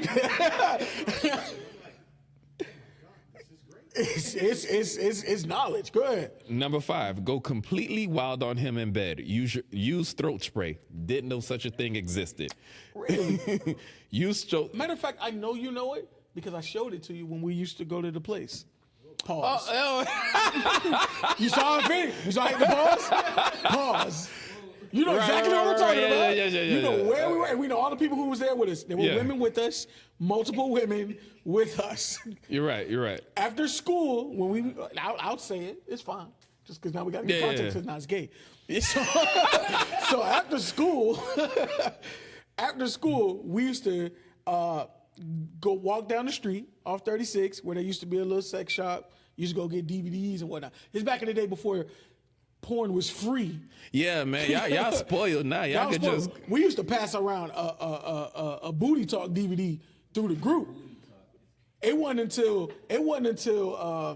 such and such. You know the booty talk? Onion Booty, classic Onion Booty 37s.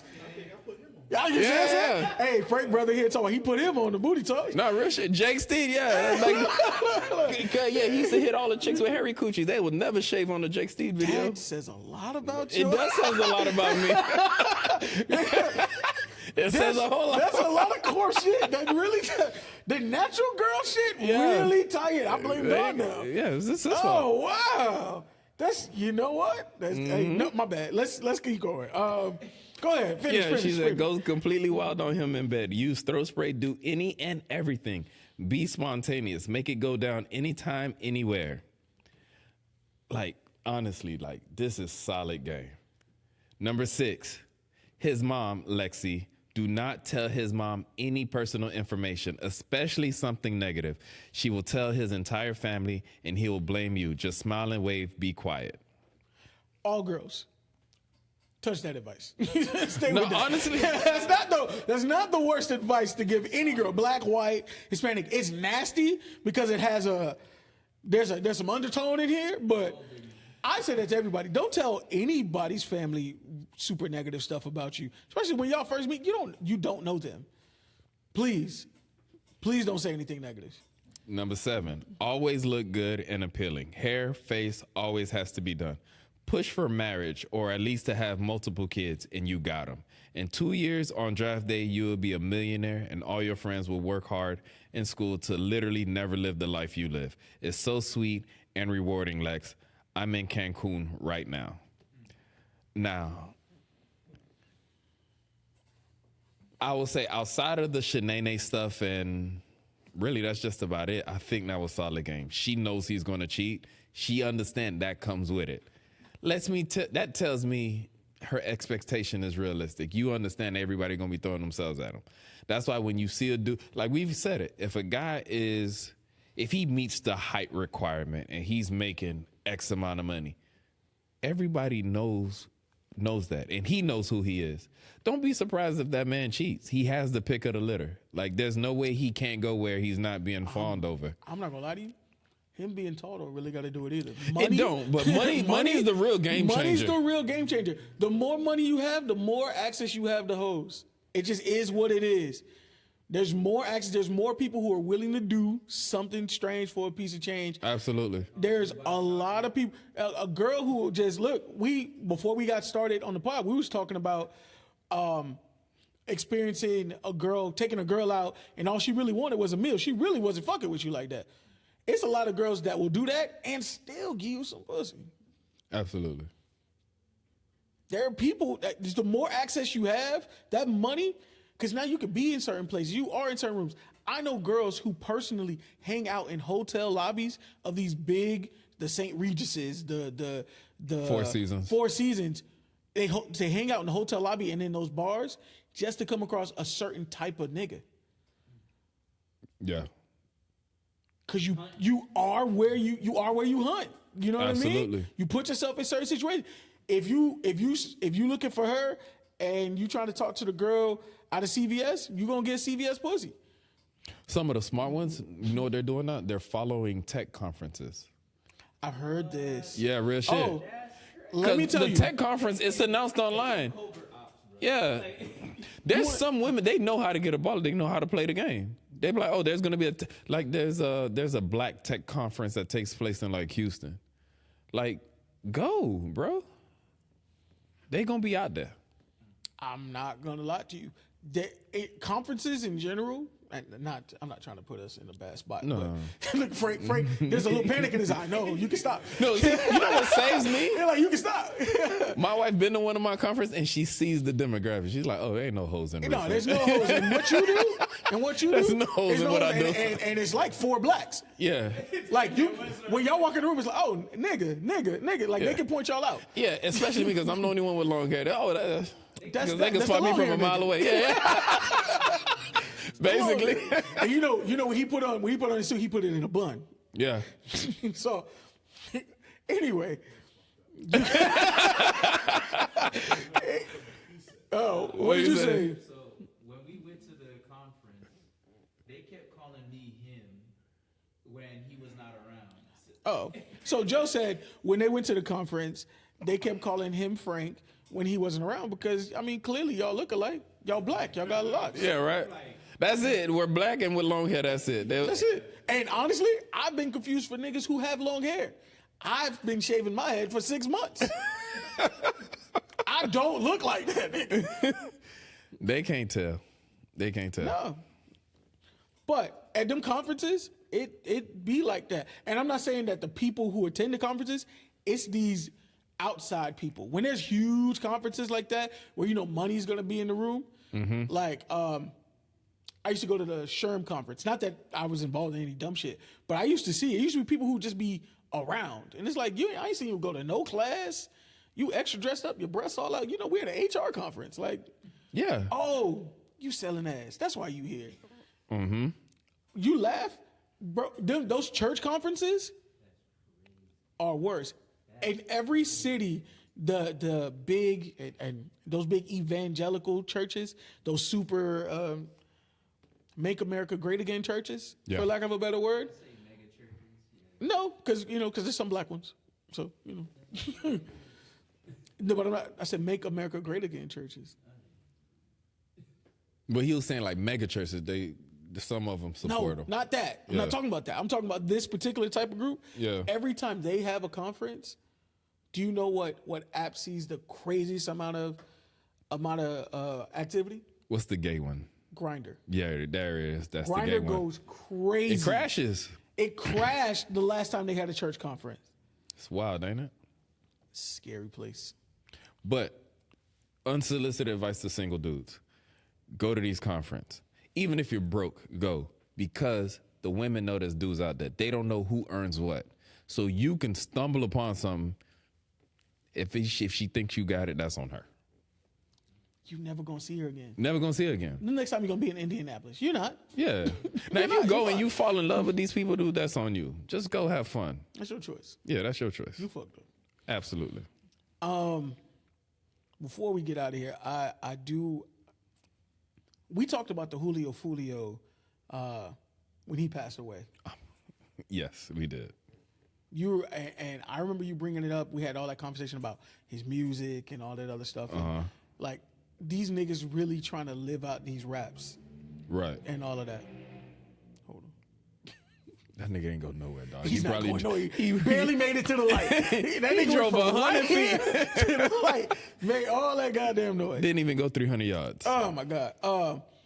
But we talked about Julio Foolio and him living out his like the things that have been going on back and forth between the two gangs, and then him, getting killed on his birthday. Wow. Going from one club to the next. He wasn't even he was at a hotel, but yeah, absolutely. We got killed on his birthday though. On his birthday. Like that shit's crazy. I like personally, and I'm not saying I took joy in it, but I like that this trial with the 4 guys who were found guilty, watching them hear the verdict and seeing their faces and seeing the pain, like I hope these young kids are seeing that shit. Because all that shit y'all come up with in y'all head, y'all want to live y'all raps, y'all want to do this and do that, all that. Because if you hear the crime, it was poorly executed. Niggas drove down, they called Ubers, they did all this shit from Jacksonville to like all on the cameras. every camera. Y'all are the dumbest fucking criminals in the world, and y'all young, and your life now is gone. You gonna look back at your mom, and that's the last time you're gonna see your mom in person without something in between y'all. Did Y'all avoided life. You got life, you avoided death. But did you hear what that warden say though? What? The warden told one of those boys that basically they're gonna turn him into a slave. They said we're gonna get some sweat equity out of him. Well, that's why I don't like jail in general. Yeah, but I hate the prison system the way it is, because that's literally what it is. It's just free labor. All of it is an unfortunate situation. But the fact that it's being televised and we can see it, I will show this to young men and be like, okay, this is what consequences look like. You think you think you living tough and doing this shit and thinking nothing's gonna happen to you, untouchable. But there's some fates that's worse than death. To live the rest of your life as a slave over some shit you could have let go. And living in a box. You live in a box and then they got you working day and night. Making my new license plate. Like that shit is scary. There was a That's girl if who you was lucky. involved. They probably gonna put you out in the sun and doing some bullshit. I ain't gonna But lie. that's the life the he Turnpike chose. need cleaning up. The Turnpike need cleaning up. They gotta extend it. You see, they trying. You're trying. They trying.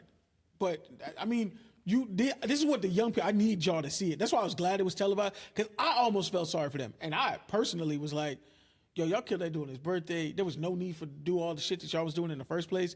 Y'all had a girl involved who was like the tracker and the spotter and all this other shit. Mm-hmm. She, they all got capital murder. She got manslaughter.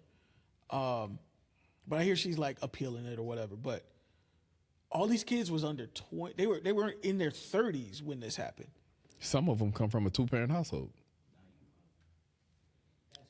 To me, that 2-parent household shit don't mean nothing. That's why when people say it, I'm like, I came from a 1-parent household, and I think we turned out pretty good. We all a little fucked up somewhere, but we're not driving a tablet shooting a nigga on his birthday fucked up. We're far from that. That's Like, the worst we did was egg a nigga car because, you know, if Antoine is listening to this, yeah, we did that shit. Like, we egged your shit. whoa. Was you with us? Whoa. Let's put a pause on something. Let's pause. Were for you a second. there? I don't know if you was there. Let's pause for a second. I was there. Say that. You wasn't there. I don't know what you're talking about. Oh, remember we were supposed to go to the beach. Don't remember me. No, we told you the story. Listen, Don't remember me. we were supposed to go to the beach. You was going to the beach. We all was going to the beach. I don't know if you was in the car. Stop pointing. Like, tell your story. You was there. That's Tell why you so your- defensive. Sir, tell your story. I was nowhere. Go ahead. You were headed to the beach and No, I wasn't driving, so it was we. It was more than one person. I was in the car definitely. Nigga told us go to Kmart. This is when Kmart's was still around. Nigga told us go to Kmart, get a beach ball. We was like, all right, we was already running late, so we was a little salty about going to Kmart, but we said, fuck it. We go to the Kmart, we get the beach ball. On the way back, leaving the Kmart, some dude takes the light, hits us. We get upset because now we feeling like, damn, had we never gone back to get this beach ball, we would have never got into this accident. So now we blame the nigga who sent us to get the beach ball. We call him and tell him, yo, we just got into an accident. And he's like, what? Damn, what happened? We was like, oh, we went to the Walmart to get a beach ball, and then leaving the Walmart, we got into an accident. He was like, why y'all want to get a beach ball? We got a bunch over here. And we was like, yo, we went because you told us to go. So now we really mad at this nigga. So he's like, you know what? We got to get him back. So we was like, how we going to do it? I know where he lives. All right, cool. Let's egg his house. So we go to Publix. We buy a whole bunch of eggs, like literally like maybe 6 to 8 cartons of eggs. wow. Yeah, it was, I want to say by the end of it, it was at least 5 of us in this car. I'm not going to name everybody. I'm not going to incriminate everybody, but it was like 5 of us in this car, right? And we buy the eggs. We wait till nighttime. We drive to this nigga house, and we egg his shit. We egg the house. We egg the little raggedy car of his and all that shit. We probably used up like maybe 4 or 5 cartons. We had 1 carton left. And we was like, you know what, let's just egg the rest of the houses in the neighborhood. We didn't want to go home with a carton of eggs. So now we driving around the neighborhood. This where the nigga live. He lives right off of 20. All right. Let's not. I don't know if he lived there no Let's more, not but get it's too part much of the story. specific. Listen, he lives right across the street from this little police station off of 27th Avenue Flea Market. I'm not going to give you the exact street, but y'all know that if you from Miami, you might know the area. Anyways, we egg his shit. His car go off. We drive off. We got a carton of egg left. We said, you know what, let's egg the rest of the cars and the houses in this neighborhood. And we just egging people's shit. And we get to the last egg. The driver was like, hey, I ain't egg nobody yet. Let me throw an egg. We was like, you see how he's reacting? That tells you he may know a little bit about the story. But anyway, the driver is like, yo, we ain't egg nobody yet. You know, let me get an egg. We're like, all right, cool. He sees a car. It was a Camaro. He was like, you know what? I'm finna egg that Camaro because it's nicer than the car we was in. Right. It was a green Camaro, tints on it. And it was just parked. Right. Nigga eggs the shit right on the side window, driver's side, bow. We laughing. We get to a stop sign and we look behind us because now we laughing and shit, but we still got our heads on the swivel. It's like, yo, that car behind us look like a Camaro. We pull off and it's stand behind us. We switching lanes, it's stand behind us. Then it's pulling up next to us. And now we looking at the shit as it's pulling up. It's like, yo, that car looked like it got egg on the window. And we could see the silhouette of a dude look like he about my size now. So that means he's not a small dude, dreads and all. And now we speeding now. We on 37th Avenue, we going about 60, and he's keeping up with us. We was scared as shit. The driver done fucked around, slammed on the brakes, yoked the shit. We done made like 4 left turns and right turns and all this shit. We ended up somewhere in buttfuck Hialeah. And to lose the nigga. We was so scared. We thought that was going to be the end of our days. We ain't never do no stupid shit like that again. And I say all that to say, we've done some dumb shit, but we ain't never do no drive to Tampa and shoot a nigga dumb shit. Yes, you have it, and I'm really happy for you. Really glad. That was a wild story, Frank. Yeah. I hope you never do stuff like that again. I don't. At your big age, I hope that never happened again. Never happen again. That was great. It was a great story, guys, right? It's a great story. personally. It's almost like I can see the green Camaro. Right. You hear the engine. You know what I mean? Like, the way you told the story, like I can almost like I Kind of almost felt like I vigor, was right? there. Yeah, almost like I you was almost there. felt like, you know, you told what I a mean? great story, and I'm leaving it at that. Yeah. Speaking of telling stories, Dr. Cheyanne Bryant.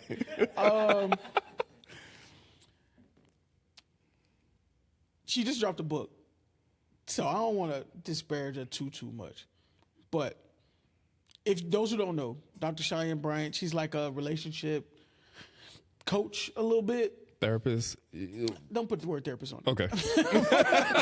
She's like a relationship. She do coaching. She does a lot of social media, like a lot of those tonight's conversation. She's one of the, you know, like she's a regular face. People look to her And- to learn about their relationships. I guess Yeah, that's and good probably relationship one of the most conversation. fittest things you could say to describe her. Yeah. So recently it came out that people have been looking and they can't find proof of her doctorate anywhere. And people have been questioning her about it.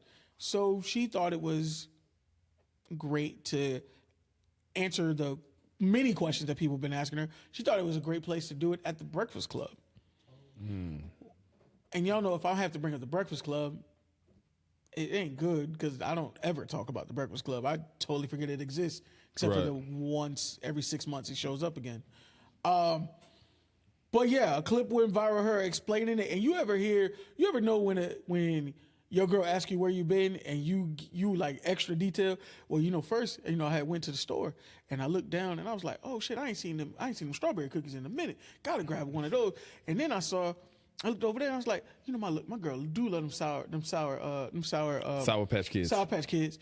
I got to get them. I'm going to get a green pack. She really liked green pack because it got the watermelon in it. So I grabbed that one. And then I went over there and then I thought just then, oh, I should get a Sprite. So I went and grabbed the Sprite. Then I walked up to the front. I said, what's up to Habib? I said, this is Snap, blah, blah, blah, da, da, da. Then I went there. Then I came home. I stopped at the light and I realized, oh shit, when they put a Walmart over here. So then I came over, took a right, and then I came home and now I'm here. That's what it sounded like when she was describing why you can't find her doctor. Overcompensating on the lie. Just why are you saying all of this? Because now I know you lying. So I don't know exactly what the lie is. I'm not saying she doesn't have a doctor, but I'm saying what she's saying ain't the truth. She's saying that the school closed down. Which schools closed down? That's not That impossible. happens. They lose their accreditation. They lose their accreditations. They close down. Sometimes you can't get your transcripts, but there have been plenty of people who've been like, I've logged into the portal and pulled my transcripts, so it can't be that. At the very least, there's a picture of you holding a diploma somewhere. Or you could say you never went to graduation. I almost didn't go to my own graduation. I only went because my bosses at the time convinced me that my mother deserved to see it. And for me, it was like, I got my degree in 2019. At that point, I had been out of school almost 15 years. Like to me, it was like I did it for me. I didn't do it for anybody else. I was okay with it. But they said my mom deserved it, so I went. But she doesn't have that to show. She doesn't. They can't find her dissertation online, and pretty much if you get a doctorate, you got to have her dissertation. You can almost Google anybody's dissertation. They're pretty much available to be seen. If she wants to prove it, all she has to do is post her dissertation. Shut the whole shit down. That ain't the hardest thing to do. I knew she was lying when she referred to it as a doctoral. And I said, Shouldn't be referred to as a doctorate? Or you could say your doctoral type of thing. Doctoral isn't a word for you to use like that. So that let me know you're on some bullshit. Which I find strange because at this point, why fight for the... And she has an honorary degree. So you could just say, I got the honorary degree, so I'm going to call myself doctor and just move on from it, right? Or just not engage it at all. Or just not engage it at all. We have clearly said, it's one of the biggest lessons we try to teach on this pod. It's always an option to shut the fuck up. It's right there. It's right. I watch Frank choose not to do it every morning. He'll just get on Threads. I have to say something. I see it on my timeline, and I know if I scroll up, the only reason it's showing up is because Frank has said something. I scroll up, never disappoints. There he is. Right there. Go and get his word out. But we say all that to say she could just shut the fuck up. Don't talk about it. For what you're doing now, you on some famous shit. You more notorious for all the other stuff that you do, being online, doing all that. You're not taking any clients. why the fuck does it matter? But I'm not gonna lie. If I got a doctorate, if I had a doctorate, y'all gonna know I have a doctorate, and I'm gonna keep fighting for it every time y'all hear, because them shits are not easy to have. No. Shit, my bachelor's wasn't easy. On top of that, the people that are asking for it, they're not your consumer anyway. These are not people that's showing up to your conferences or your speaking engagements or tuning into the platforms that you're frequenting. These are people that see you online and they need a target to shoot at. You just so happen to be that target. So why even engage them? You hear that? You heard everything you said? Yeah. At 5:45 tomorrow, I want you to hear that same thing. Why engage them? I'd be bored. That's really it. Yeah. Ma'am. Trolling. I need somebody. Yeah, but when you can tell they're trying to troll and they're trying to activate somebody, and it's like, oh, this would get me. I almost want to write something, but I'm not going to. And I scroll, bomb. I'm Frank already selected. I'm selective on the people gotten I better. do. You've gotten better. I'll I'm say selective on the people I engage. Like if it's somebody that I know is trolling, I ignore them. But if it's somebody that's on their soapbox and they be dead ass wrong about something, it's like, I want to pick a fight with you. Now he say that, but normally I'll go in there and scroll, and this is how his comment start. Now normally I wouldn't say this, so I already know. Nah, you engage in the shit you know you shouldn't engage in, but it is what But it I'm is. bored. No, I get it. It's 6 a.m. You ain't doing shit but doing shit. Yeah, literally. You literally taking the shit. Do your thing. Yeah, do your I thing. done posted the clip for the morning, so it's like, Before the house get loud, let me just take advantage of this quiet. Yeah, I get absolutely. That. I get that. Speaking of loud and ridiculousness, the way y'all acting for these AP Swatch watches. Have y'all seen these? yeah, I think they look pretty cool, to be honest with you. Well, you know I like colors, so. I like color too, but I thought they were going to be like an actual watch. Oh, see, what you might have saw the ones that actually are shaped like the AP, and they just have a bunch of different colors. That's not the real one.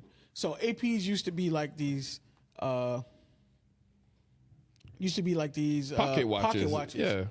So it's really more of a pocket watch. I'm gonna show you after we on the thing. So they don't come, like you can't buy a model with the band? Not that I've seen, Oh, okay. but it's got so much hype around it now. And as a former hype beast, buy every sneaker that comes out that's hot. I still dabble from time to time, but the sneaker game has gotten way better. I love the fact that y'all aren't super hype because I get to just buy the shoes I want and just go get them. Yeah, because it's a recession. They're broke.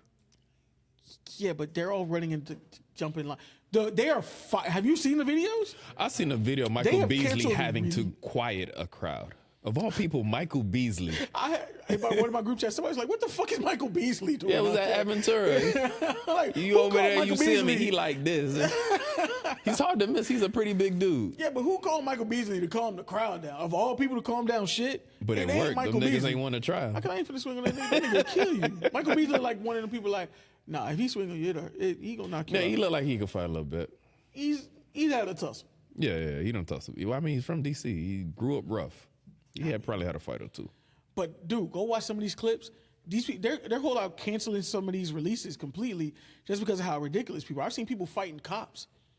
Like they don't have guns. Like That's wild, bro. bro, that always blows my mind when I see people take swings at cops. Especially a black person. It's like, dude, you know he can kill you and The get away with it. discretion he's giving, Yeah. right?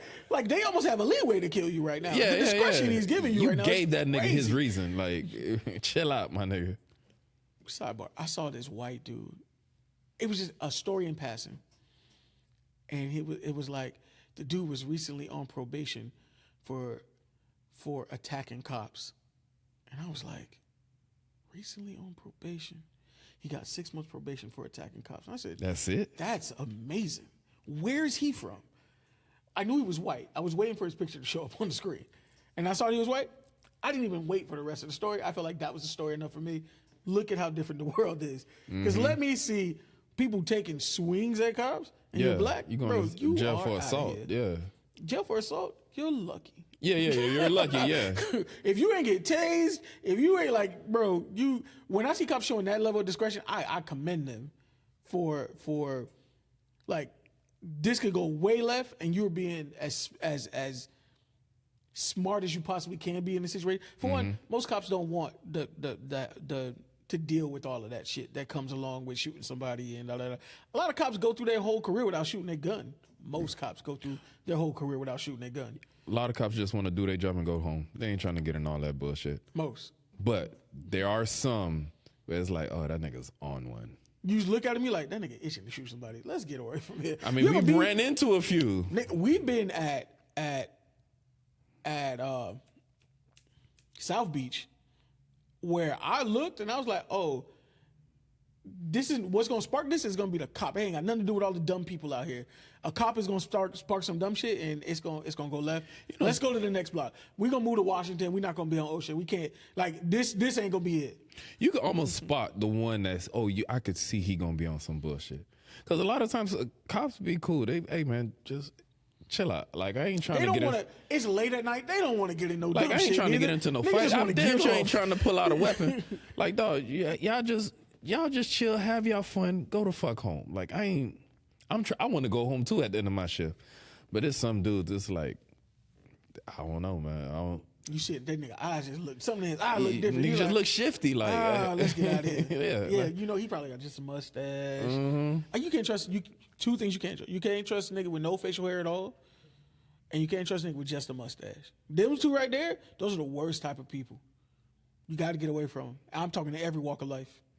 A nigga ask you if you feel lucky. What kind of bullshit is that, though? Do you feel lucky? Yo. Let me get the fuck away from you. Dude, the last time I had a cop pull a gun on me, mad random. Last time I had a cop pull a gun on me, we were with a cop.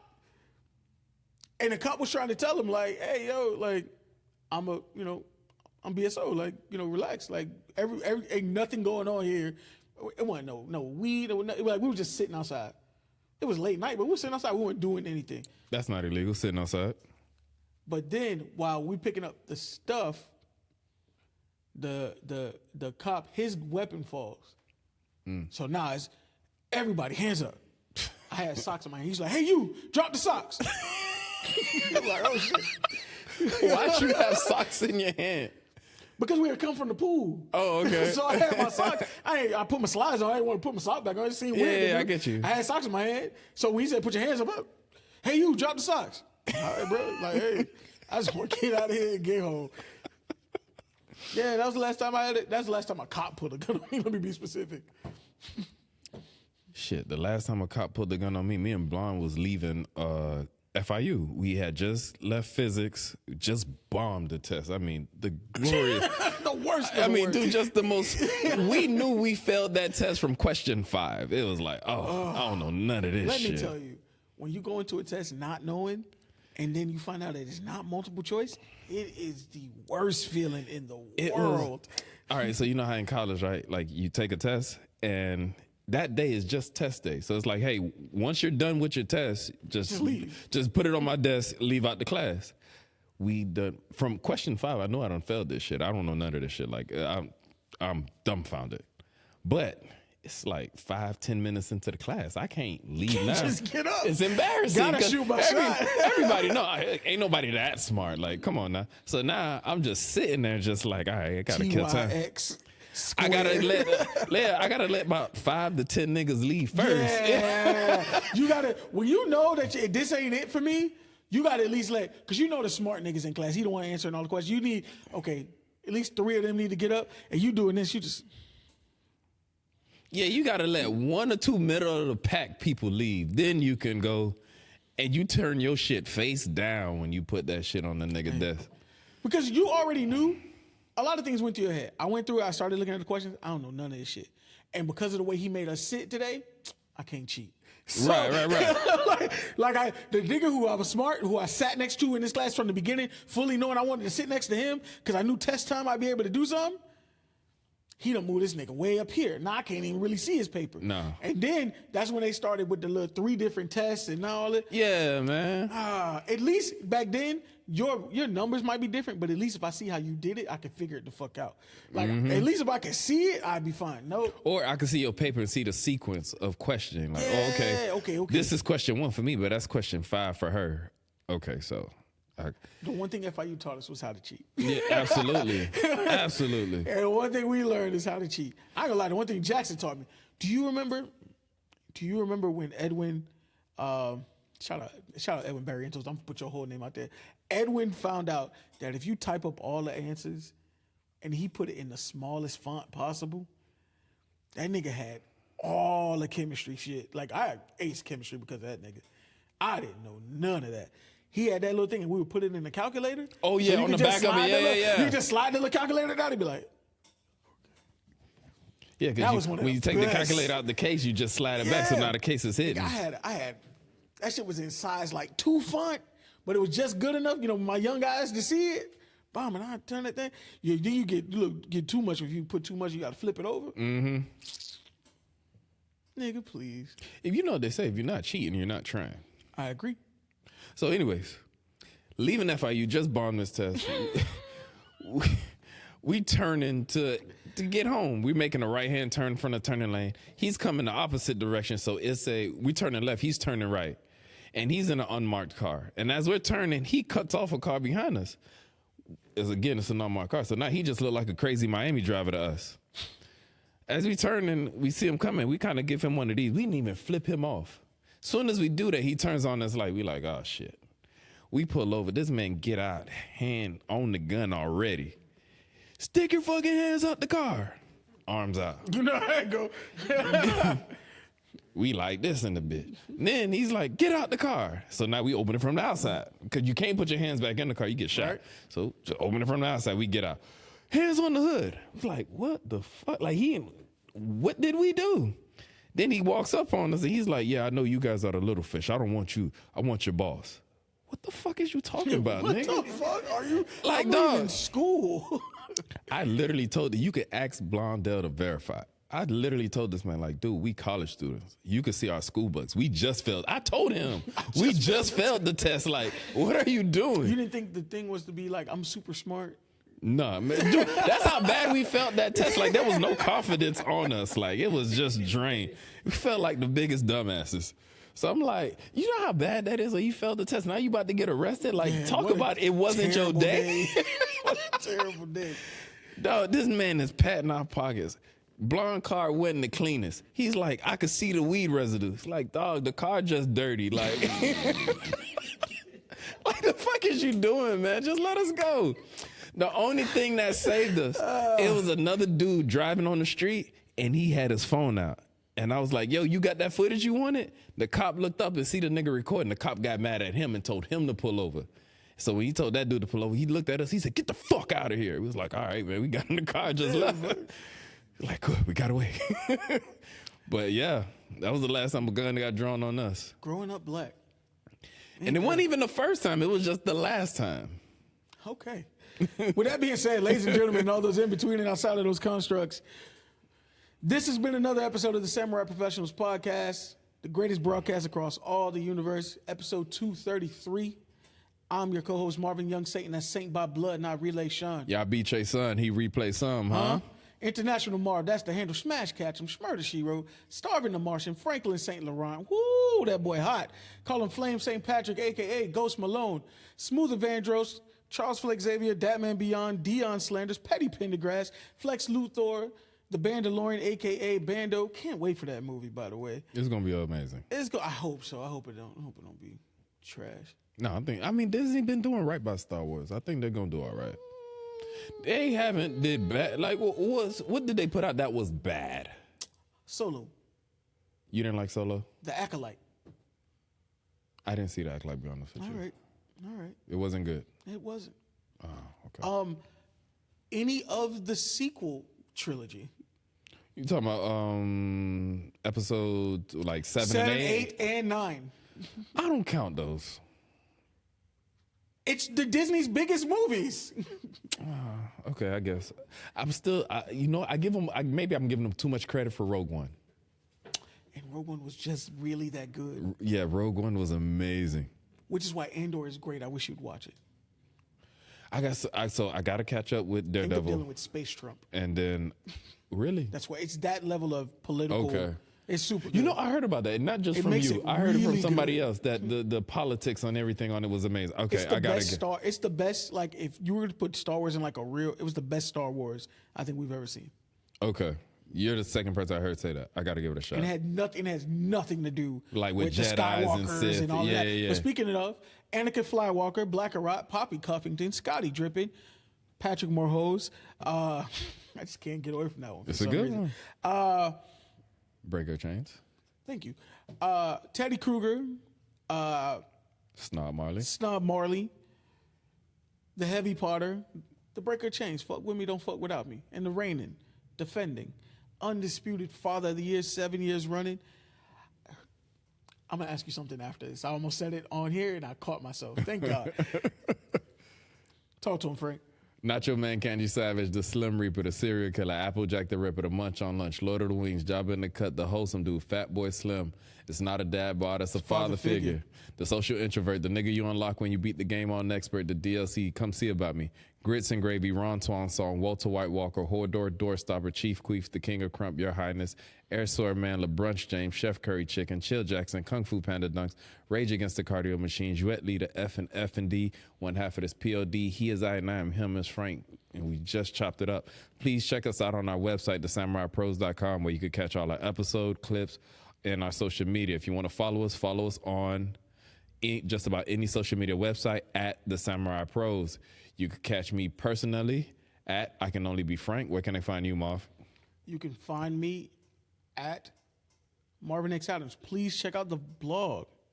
Yeah, I can only be frank.com, where I write about a whole bunch of stuff that plagues my mind. Also, check out F&D. That's where we host our shows. You see the logo. Fuck with us. Don't fuck without us.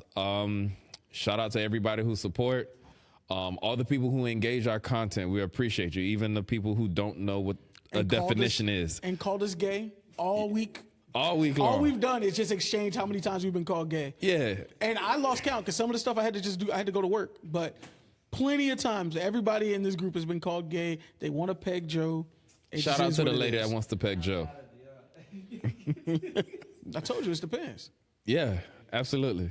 No, many times you sat up here right in this chair with your knees out. Both knees showing. You out here serving baby thought to the people. That's on you. That's on you. You get what you get. And they see the way you hug Bruce. I mean, you do yourself no favors. You sit him dead on your lap, too. Uh-huh. Disrespect, my guy. It's all right, Bruce. This has been another episode of the Samurai Professionals Podcast. Peace. Peace and love.